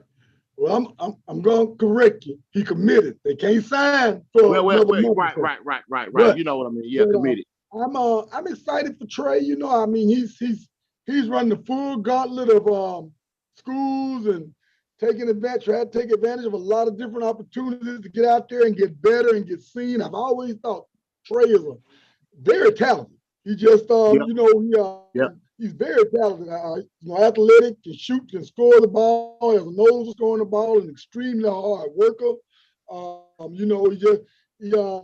He's just been working, and he's taking opportunity for go to different schools and try to get more exposure and just get better. I think he's picked up something different everywhere he's been to help enhance his game as a player. And I'm excited for him and happy for him that it's paid off with a high major offer. State is gonna it's gonna be a huge opportunity for him. State's gonna have playing time. They're gonna have playing time in the next year. So he's in there and works and I think just be ready. It could be huge for him. Yeah. I just wanted your opinion on that before we got off the show. And I do Shoes, I do that one or two times when EV go to talking about a bunch of nothing and all that slow talking. I just have to interrupt the man so we can talk about, some stuff that people want to hear about. Talk about the real issues, the prevalent issues. Right. Anyway, Hey, Shoes, we'll be kicking off in a few weeks, man. I know you got a lot going on, but I'll be hollering at you in a couple of weeks. You know what I'm talking about. Yeah, just holler at me. Hey, guys, y'all hold it down. I look forward. Let me know when we're going to do again, EV. Okay, we'll be next week. Real quick, rest of the 24, Kamaya Griffin, South Panola, Taquasia McMillan from West Point, Sanaya Smith from Tupelo with some of the other ones, Manaya Kursky, Corey Ware from Pontotoc. Corey Ware, who has a UAPB offer, was really solid. 23s real quick, and that was there at the Northeast Combine. I'm going to run down a list. Man, it was a really good, it was some good 23s in there. I want to make this clear. I just want to make this clear, and I know I'm going to make some people mad. Darby Pitts is the best shooter, and for me, she's EV's best shooter in the state. From Mantachi, Darby Pitts is the best three-point shooter in the state. That's I would put her pretty much against anybody. Madison O'Dell might have something to say about that. I don't like Madison O'Dell. I love Madison O'Dell. Madison O'Dell would be in the conversation, no question. And I've seen, but I'm telling you, Darby Pitts, I just watched her, man, the way she releases that basketball and the way her shot, the ball has a chance to go in every time. Like MK Von Cannon says he got something to say about that. MK Von Cannon, I don't like MK Von Cannon. I love MK Von Cannon. But I got to give, and those three right now, no question, are top three easy in my head. But if you just made me pick somebody, I gotta take. Miriam Prince. Miriam Prince may have something to say about that. Now I'm gonna tell you, Miriam Prince. Miriam Prince is in that company. the We great got some Miriam shooters. Prince, baby. Miriam Prince. I agree. She's right there. Yes, sir. I seen her hit 8 tray balls on several different occasions. But Darby Pitt's just right there. And I may be a prisoner of the moment, but she was, boy, she captured. She shot like that. I tell you this. She shot like that. I will say this, Cord, and she does have the prettiest shot that I've seen in a while. Like her misses look good. Yes. You like, Maybe that's that what girl, if that baby don't have a pretty shot, I'm telling you, it is perfect form. Hands are spread apart. Every single time it's a beautiful shot. Like I could watch her shoot. It's like poetry in motion, man. I would say it's no doubt she's got the prettiest shot. But you could debate on, just on those nights. All of those girls are great shooters. No question. You could debate. No, all of those kids you just named. And I want to challenge Mississippi. I want to challenge Mississippi girls basketball. Let's get in the gym and hit some shots. For the last couple of years, I've seen some good shooters, but I want to see a great shooter. Though I know that we can't even no debate. We shouldn't even be debating right now. There should be some people we can throw up here that's gonna hit that shot every time. You know what I'm saying? Like I want to see that for the next couple of years. Let me ask you a question then, Cord. Your game on the line, 10 seconds left to go. You down a bucket. And I want EV to answer this question too. Who you get? I already know who EV gonna say, who he giving the ball to. Game on the line, who you giving the ball to? You got one player. Game on the line right now in Mississippi? Yeah, one player. Man, y'all put me on the spot. Are you talking about one-on-one to get a basket? I'm gonna elaborate. I know what he's gonna say, but I'm finna elaborate. Yes, Okay. Madison Booker is the best player in the state. You know what I'm saying? She do a lot. She got a lot of, but I think in my mind, I gotta give it to the girl I seen with my eyeballs the most, and I ain't no knock against nobody.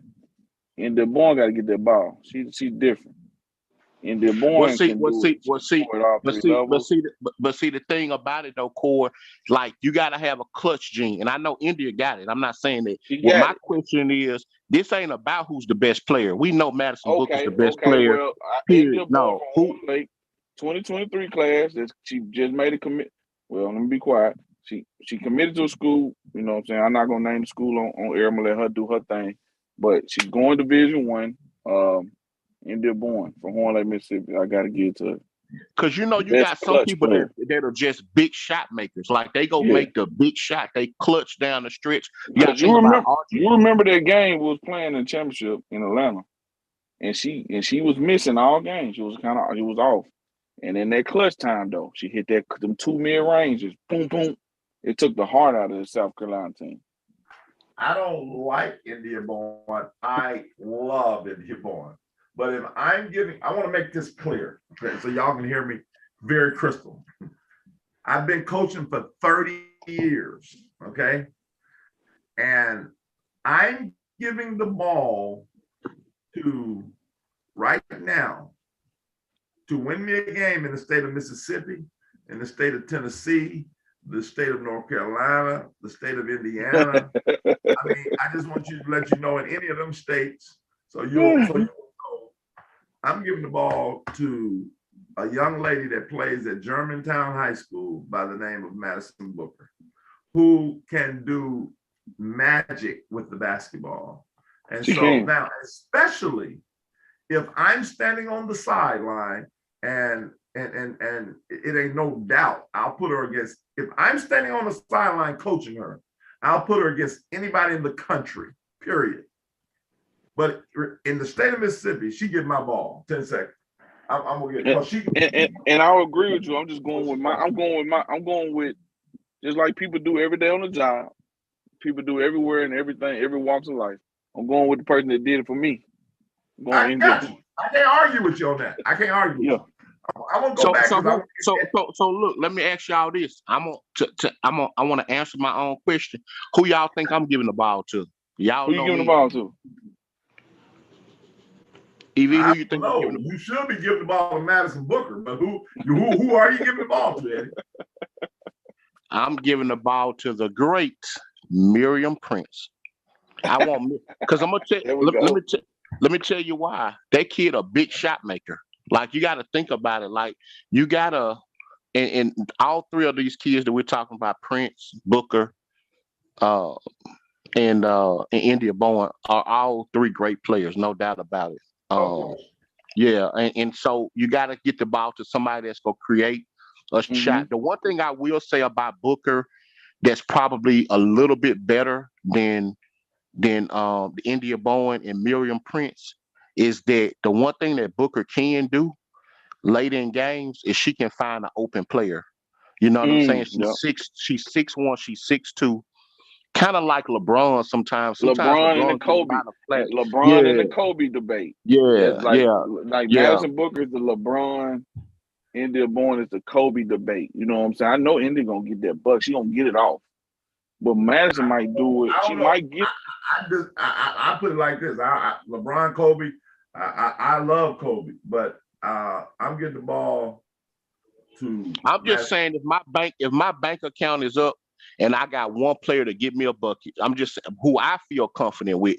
I feel confident with Prince. You know what I mean? Like I just think that and I can respect that because you coach Miriam Prince, Corey coached India Bourne. So I can all respect. I ain't coached none of them, and so for me, for my money, and watching all of them, I'm gonna live or die with Madison Booker. But I want to finish that 23. Hey, Evie, I know I don't hold much weight on the girls' side. No, you do. Who you got? So you a basketball guy? Well, I'm gonna say this though.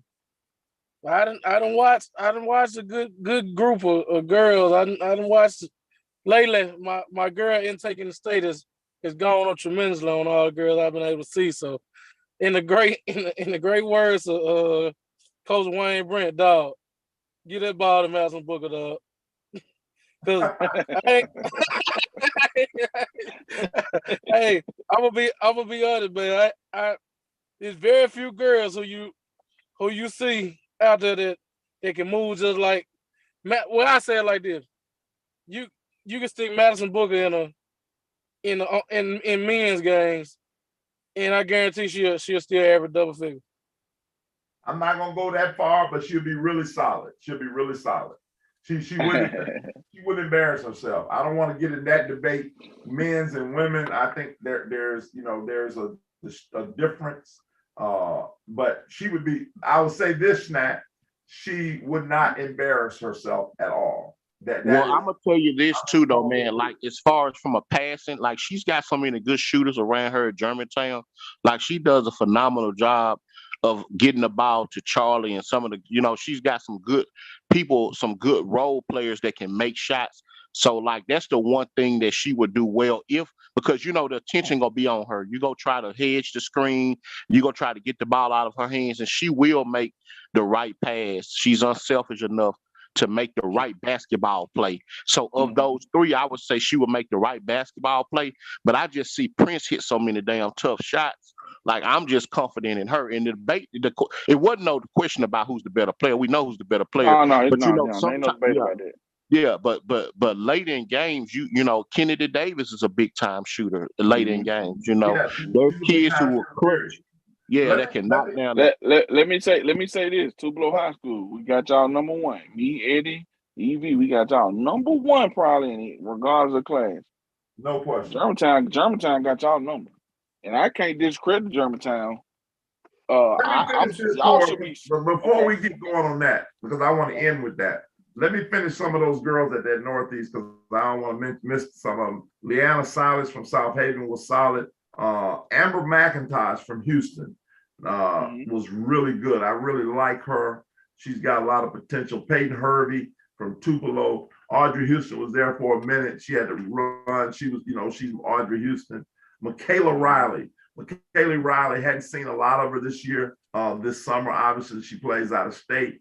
but really liked what I saw from her. Obviously, the girls from Louisville was there: Jakia Clemens, Anaya Hunter, and Keely Latham. Louisville, if they're 4A, Eddie, are they 4A? Louisville is 3A, I believe. Yep. I think they're 3A, I believe. Oh, if they're 3A, they gonna. I thought they were 4A. If they're 3A, they gonna whoever in 3A. Who's 3A? Because Louisville should win 3A. If they're 3A, Boonville 3A. Boonville. Oh, but they're Boonville gonna got give Tanaya Cook. run for their money. If they're 3A, I think they're 4A though. Well, they could be 4A, but even if they were 5A with Anaya Hunter, Jocelyn Houston, Jakia Clemens, they could win 5A. Like I got them in my top 10. You know what I mean? Louisville's loaded. They got a great group. I tell you a couple kids that I hadn't seen before. Well, I've seen Alexis Hamilton. She played well. That's one of your kids, Corey, from South Panola. I love her. Like she's really athletic. 5'9", a goon, plays hard. And another kid, Eden Jenkins. I hadn't seen her before. She knocked down. She look like she can shoot that thing. And obviously the other young lady, the 6-foot commit from DeSoto Central, Tyler Payne. Congratulations. Tyler Payne committed recently Division II. Arkan, help me out, Corey. Arkansas Monticello. That's a big time deal. Also played well, Abby Patterson from Manatee ran your team. She played well. Manatee's gonna be good. Laura Cobb from East Union. Those girls played well at the camp. Switching gears real quick, we had a camp here in Jackson. I want to talk about this. In Jackson, I'm just letting y'all know now. In Jackson, Mississippi, we had one in Clinton Christian Academy, just on Saturday. Want to run through these kids. Callaway High School, 5A. Just remember Callaway High School. They are a team to be reckoned with. JoJo, Johanna Wilson, Jarnay Ringgold, Tia Richardson. Callaway is going to be Anissa Branson. She's a phenomenal shooter too. She's Anissa Branson. That's exactly right. Callaway is right there. They have a chance to visit the big house. There's no question about it. Callaway, they pretty good. I was really impressed with those young ladies. EV in December, you're gonna have a nice little matchup to see at Mississippi College. You're gonna have Callaway girl versus Horn Lake girl. I like that matchup. India Bowen, Fran Kelly versus the Callaway Chargers. That's a nice matchup. Snack. Okay, that's a good matchup, Snacks. I'm gonna go ahead and say this, and I know Partee is watching. Partee, don't be mad at me. I'm just gonna predict. It's a little. I'm not gonna predict right now. Partee. I ain't gonna predict right now. But don't you do that. I'm not gonna predict right now, but I am gonna predict on this show before after I see see how they start off. I will be making a prediction on that game. We're going with the home team, baby. I know you want. Hey, Cord, I need you front and center, man. I'm gonna have your credential ready now. I need you in the building. Hey, I'm coming. Make it late. Make the game by 6 o'clock and come. Oh, that's that Friday for man. You know we got to have an early game. I'm gonna take off. I got you. Don't worry about it. Be there. I'll tell you. Be there for you, Snack. Another team that I want to talk about that was at the camp. It just so happens they came and I was really, really impressed with them. And that is the team from Greene County. They had kids there, and I'm telling you, they are legit. They are legit. Greene County is in the building. Well, I Can you appreciate guys their hear coach too. Their me? coach is their coach is really doing a good job of trying to get those kids exposure too. You know what I'm saying? Mhm. Like he's really be with I don't know the coach, but I know that they have Dale reached Kimball out. is named. Dale Yeah. Kimball. Not Put your hands on the end is what's gonna be. hey. It seemed like whatever was said, it got under Draymond's skin, or whatever been brewing, it was under his skin tough though.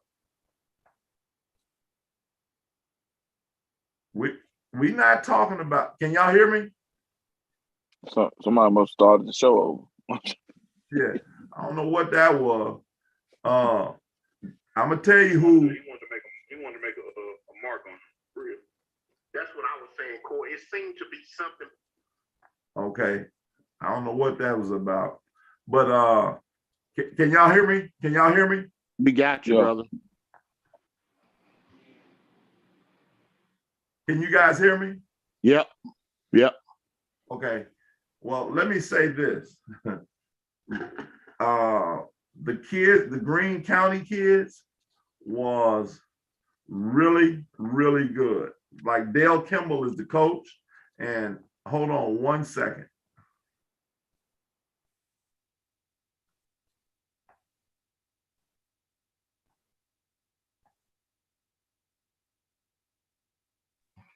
This dude slow. He talks slow. His camera slow. His mind slow. They were really good. I had to do something real quick because I had to look at my roster and my computer was messing up. I tell you a couple kids. Oh God, didn't get the list of the names. But I'm gonna tell you some other kids. I'll get back to Greene County. I'm gonna tell you Eddie, who really played well, and the late great Omar Carter's daughter. Really, she has gotten a I'm whole talking lot about better. Yep. Kaylin KK. Ramsey, KK. Listen, she's a 2024 kid from Murrah High School. Went to work. Let me tell you, she went to work. I'm gonna tell you another kid down on the coast. Gabe got one. 6-foot kid, 5'11", 6 feet. Ariana Krim. She was the creme de la creme. You know, I mean, she was the creme of the crop, you know, in some areas. She could shoot that thing, step back jumpers. She was really good from past Christian. That's the team right there. With Deidrea Kuvas and this kid, and Gabe said it was another kid, past Christian should have a shot to win. Well, they were in the Coliseum last year, so yeah, they definitely. And I think they're gonna have to play. I think the coach Dale said that's who they would play against. Eddie, talk a little bit about you seen KK Kayla Renz. Talk about how she's improved. Man, I'm gonna be honest with you. She played in my youth basketball league, and when Omar kind of had her playing with us, it was one of them things where he came, and I know she don't mind me telling the story. He's like, man, just find a team for my baby, man. She a work in progress, man. Just one of those kids. To see her now be a formidable kid in that class is amazing.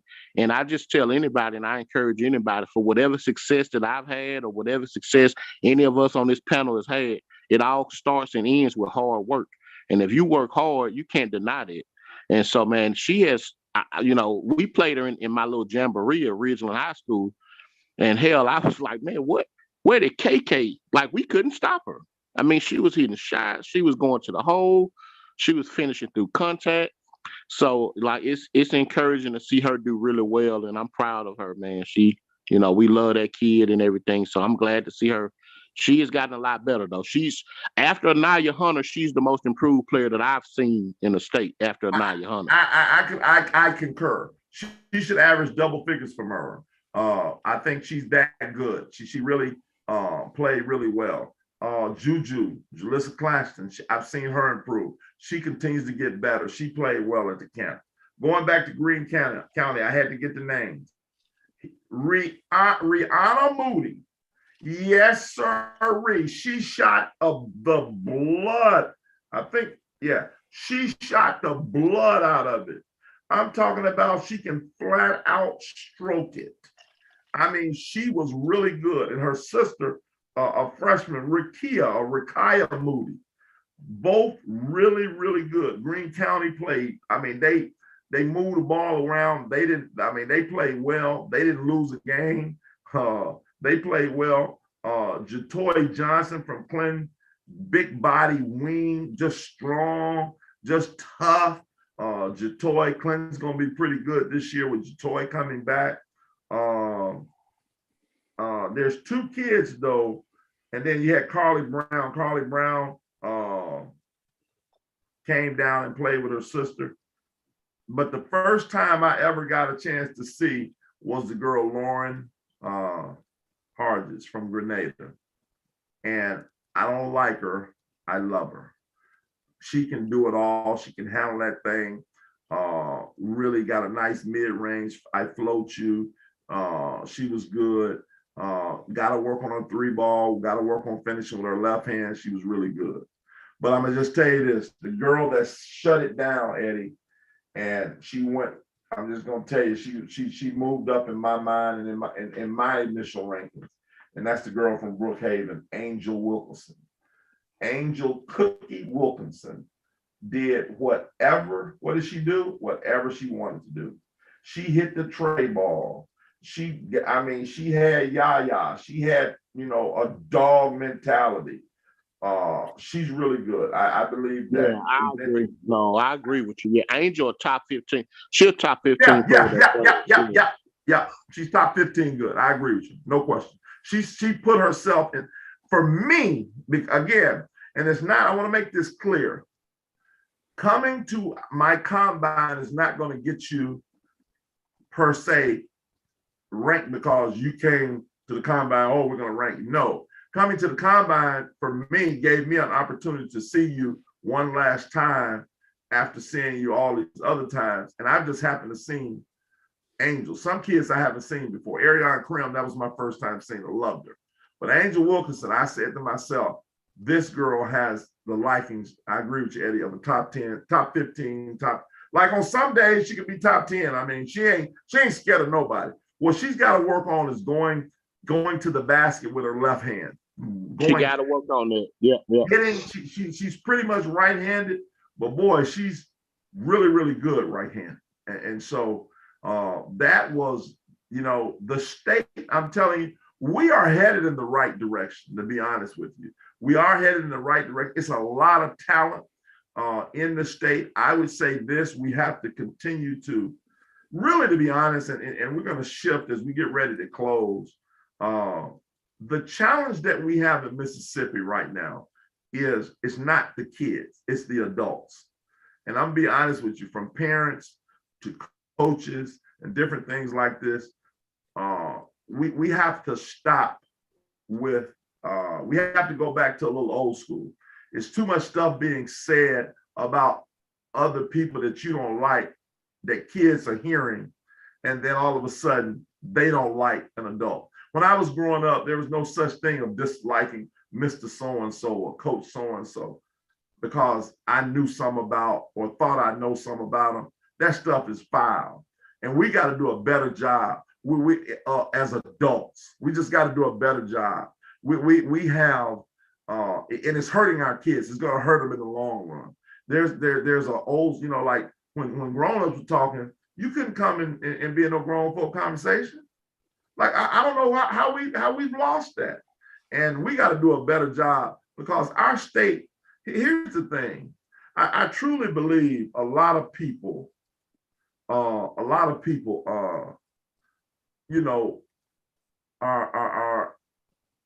like trying to help the kids. We know that.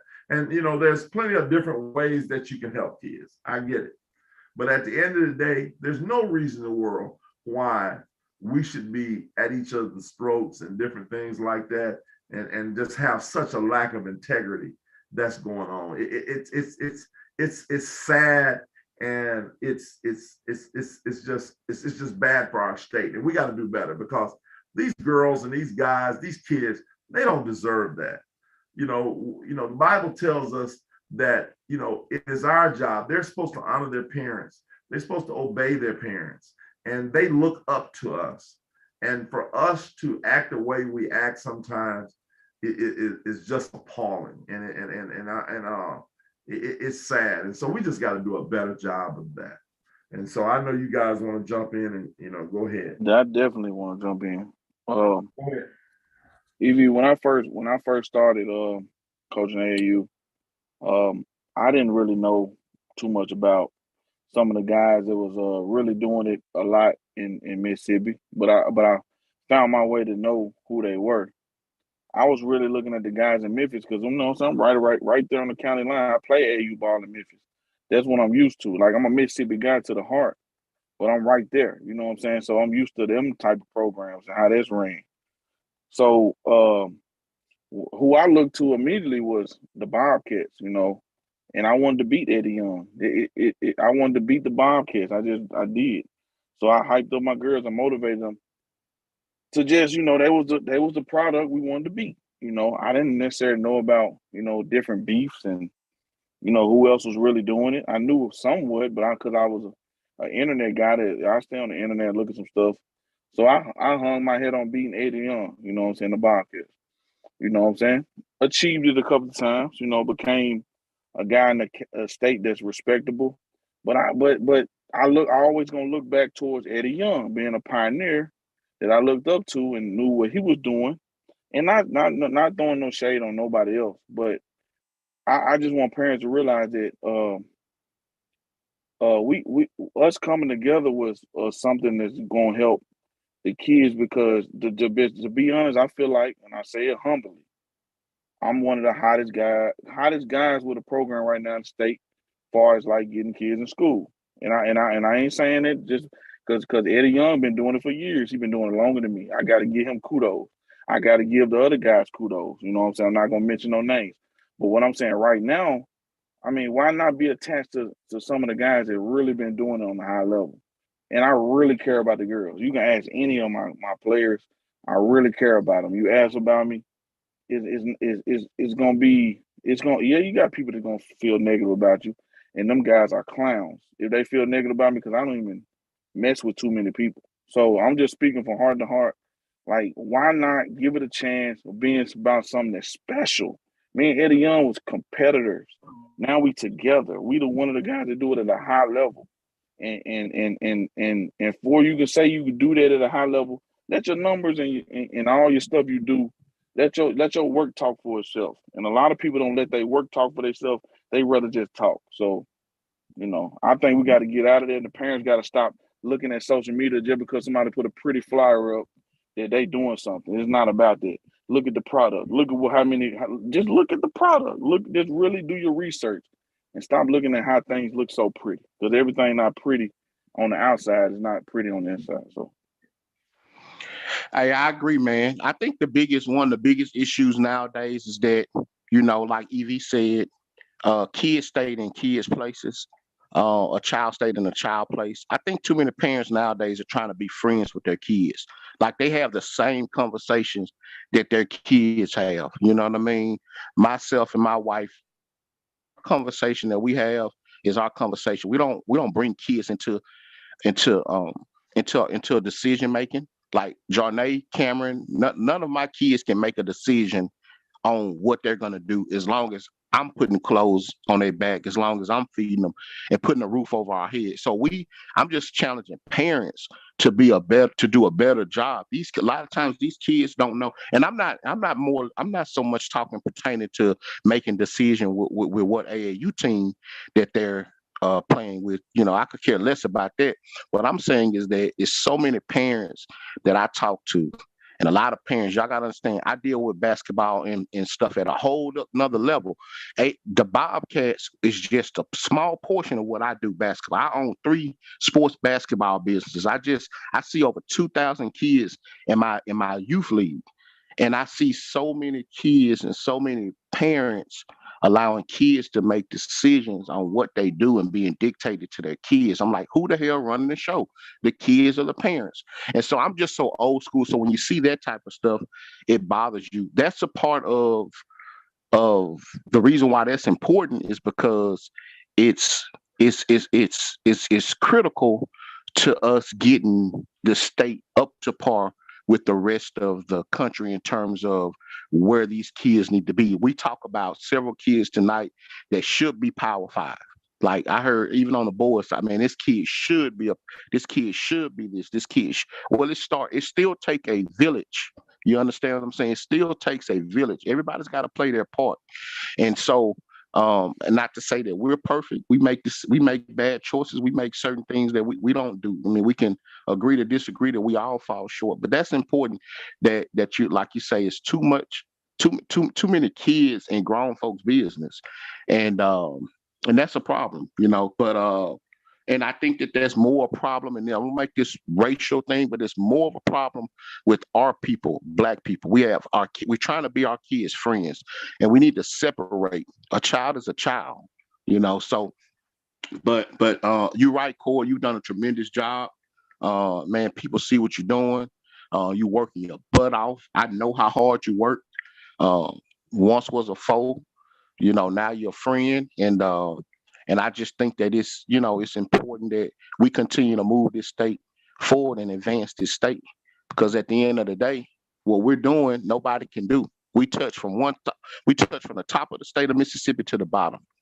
You got 3 major players that are running the program who got multiple experience. I'm still waiting on some of these programs who hadn't put a kid in college, don't have a clue about a recruiting vision, don't have a clue about how much goes into trying to get a kid in college and all of that. And so many parents are trusting the wrong people with their child's future.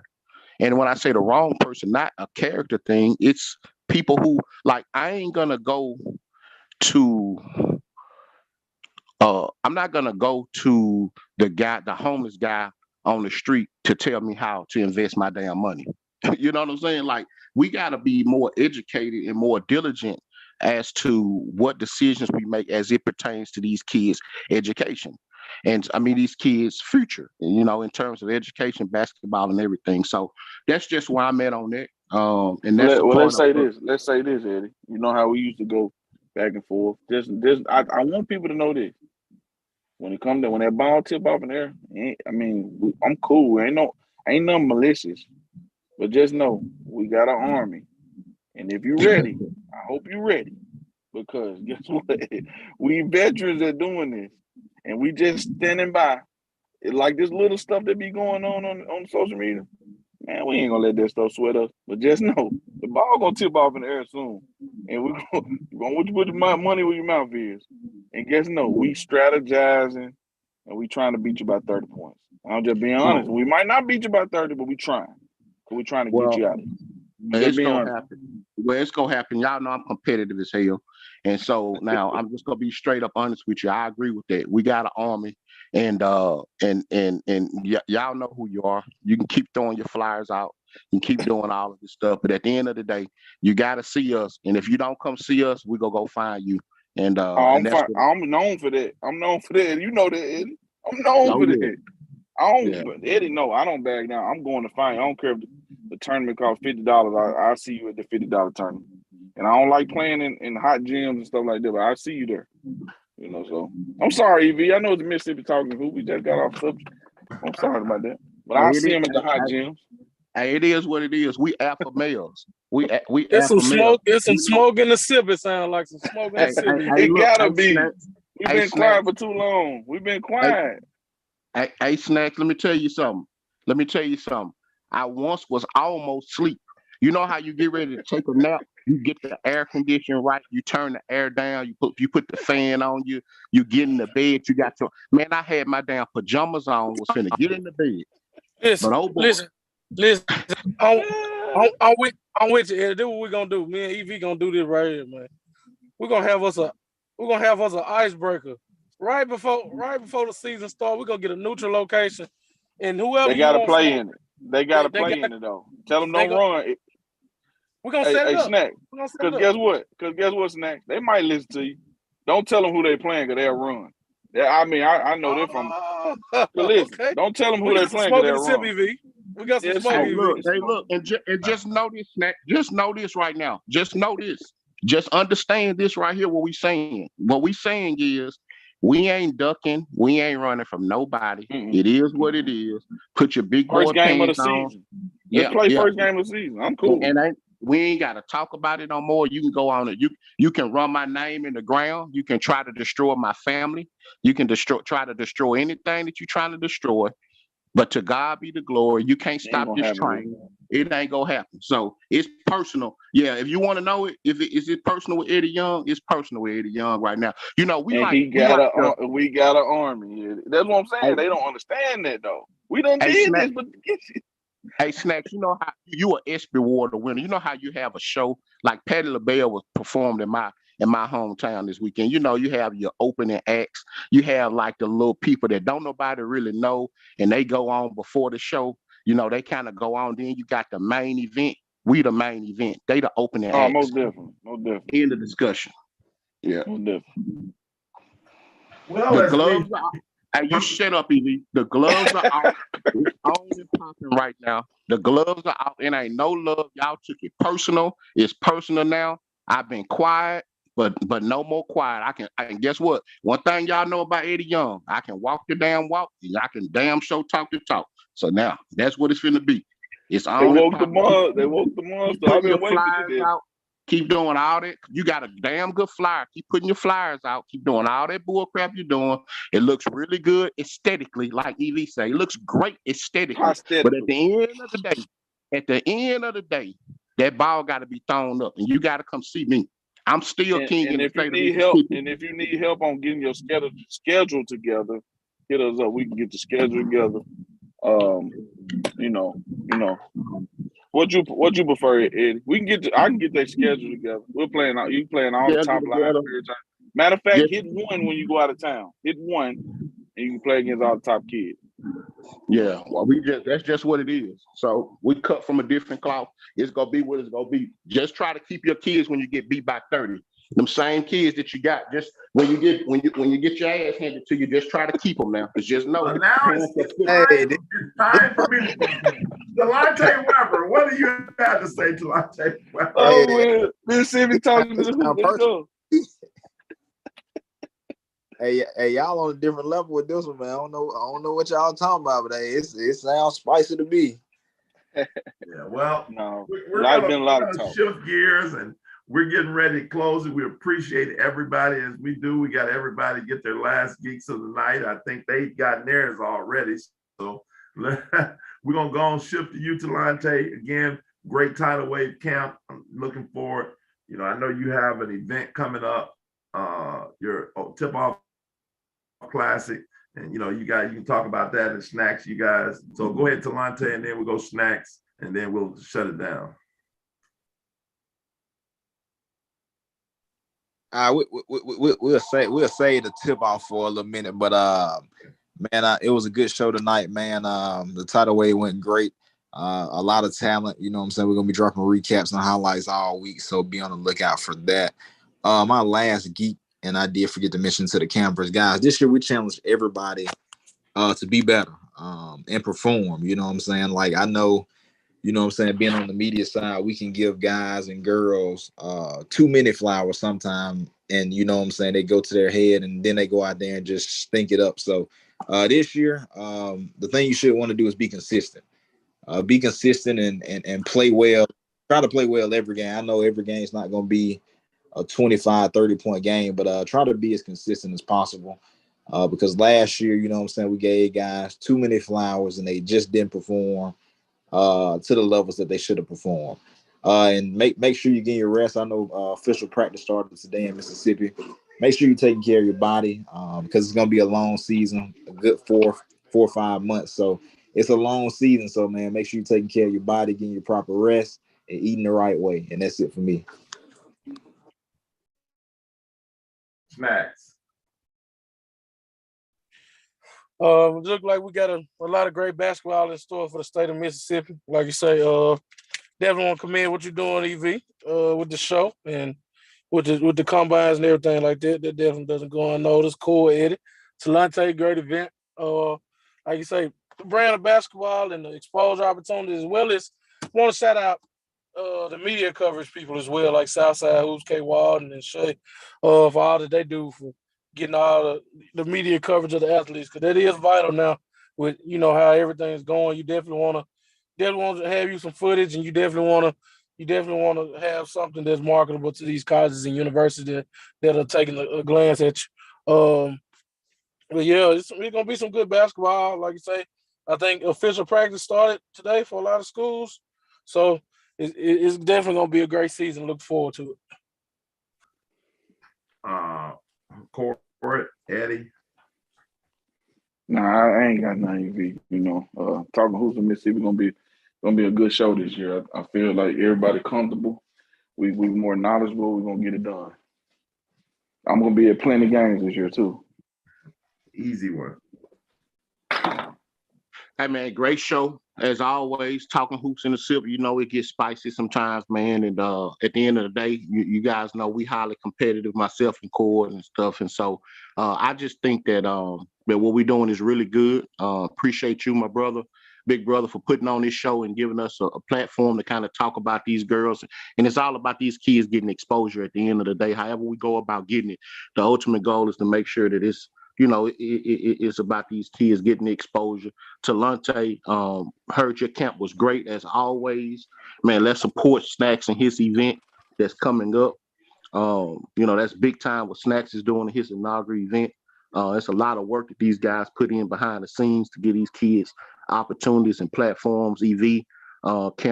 Camps and stuff that he's been doing and combines has been great, man. So any opportunity that we can get together and do something positive, keep these kids off the streets, not in front of these video games and not on TikTok for 2 or 3 hours, man, we've accomplished something good. So, man, y'all keep doing work. I've been quiet. I've been without a phone for a week, but I'm back. Like MJ said when he came back with, I think he was number 45. I'm like they said, Court, I'm back. So I'm ready to rock and roll. I'm ready to get to work, and I'm looking forward to this season, man. I'm excited about our next show. The top 30 kids, and then also that'll be right around the time we can break into talking about some of the top teams. I think that's what Core was talking about, the Tupelo and Germantown. I really wanted to get into that tonight, but I know it's getting late. But nonetheless, man, great show. Appreciate you guys as always, and we look forward to the next I one. want to, as I close, there's a couple young ladies I failed to, I mentioned, but I want to mention, just highlight again, Mary Grace Stormer. She's a part of that Belmont group. Mary Grace, I think that she's really, really talented. 5'9", can really, she's just a complete player. Anna Green from Kasuth. They're my girl right there. She's a good player. She performed pretty good at the event as well. I think those were the two for sure that I wanted to mention. And I think on the middle school, to be honest with you, we got some kids coming up. The Cummings girls are pretty good. Shania Ruff playing for John P. Freeman. She was good. Brooke Smith, another 8th grader from Belmont. I mean, the Cummings girls, along with Presley Ross from Burnsville Middle School, Yasmin Buffington, Center Hill, Chloe Dorsey, Olive Branch, really the state isn't, like I said, those are just to name a few. Neely Buchanan, she's a young kid. Blakely Dollins. And I name those kids because I want us to think about, again, as we end, let's just think about, the Bible says death and life is in the power of the tongue. And it's very important that we understand we need to speak life versus death. You may not like me, and I understand. Everybody's not going to like me, even though I want to be liked. I think everybody wants to be liked. But at the end of the day, it's not, I know it's not going to happen. I'm going to be somebody that just doesn't like me. But at the end of the day, always remember, if I speak bad about you, and you speak death over me, and or I speak death over you, and vice versa. The Bible also tells us that we reap what we sow. So whatever you're sowing out there, you will reap it.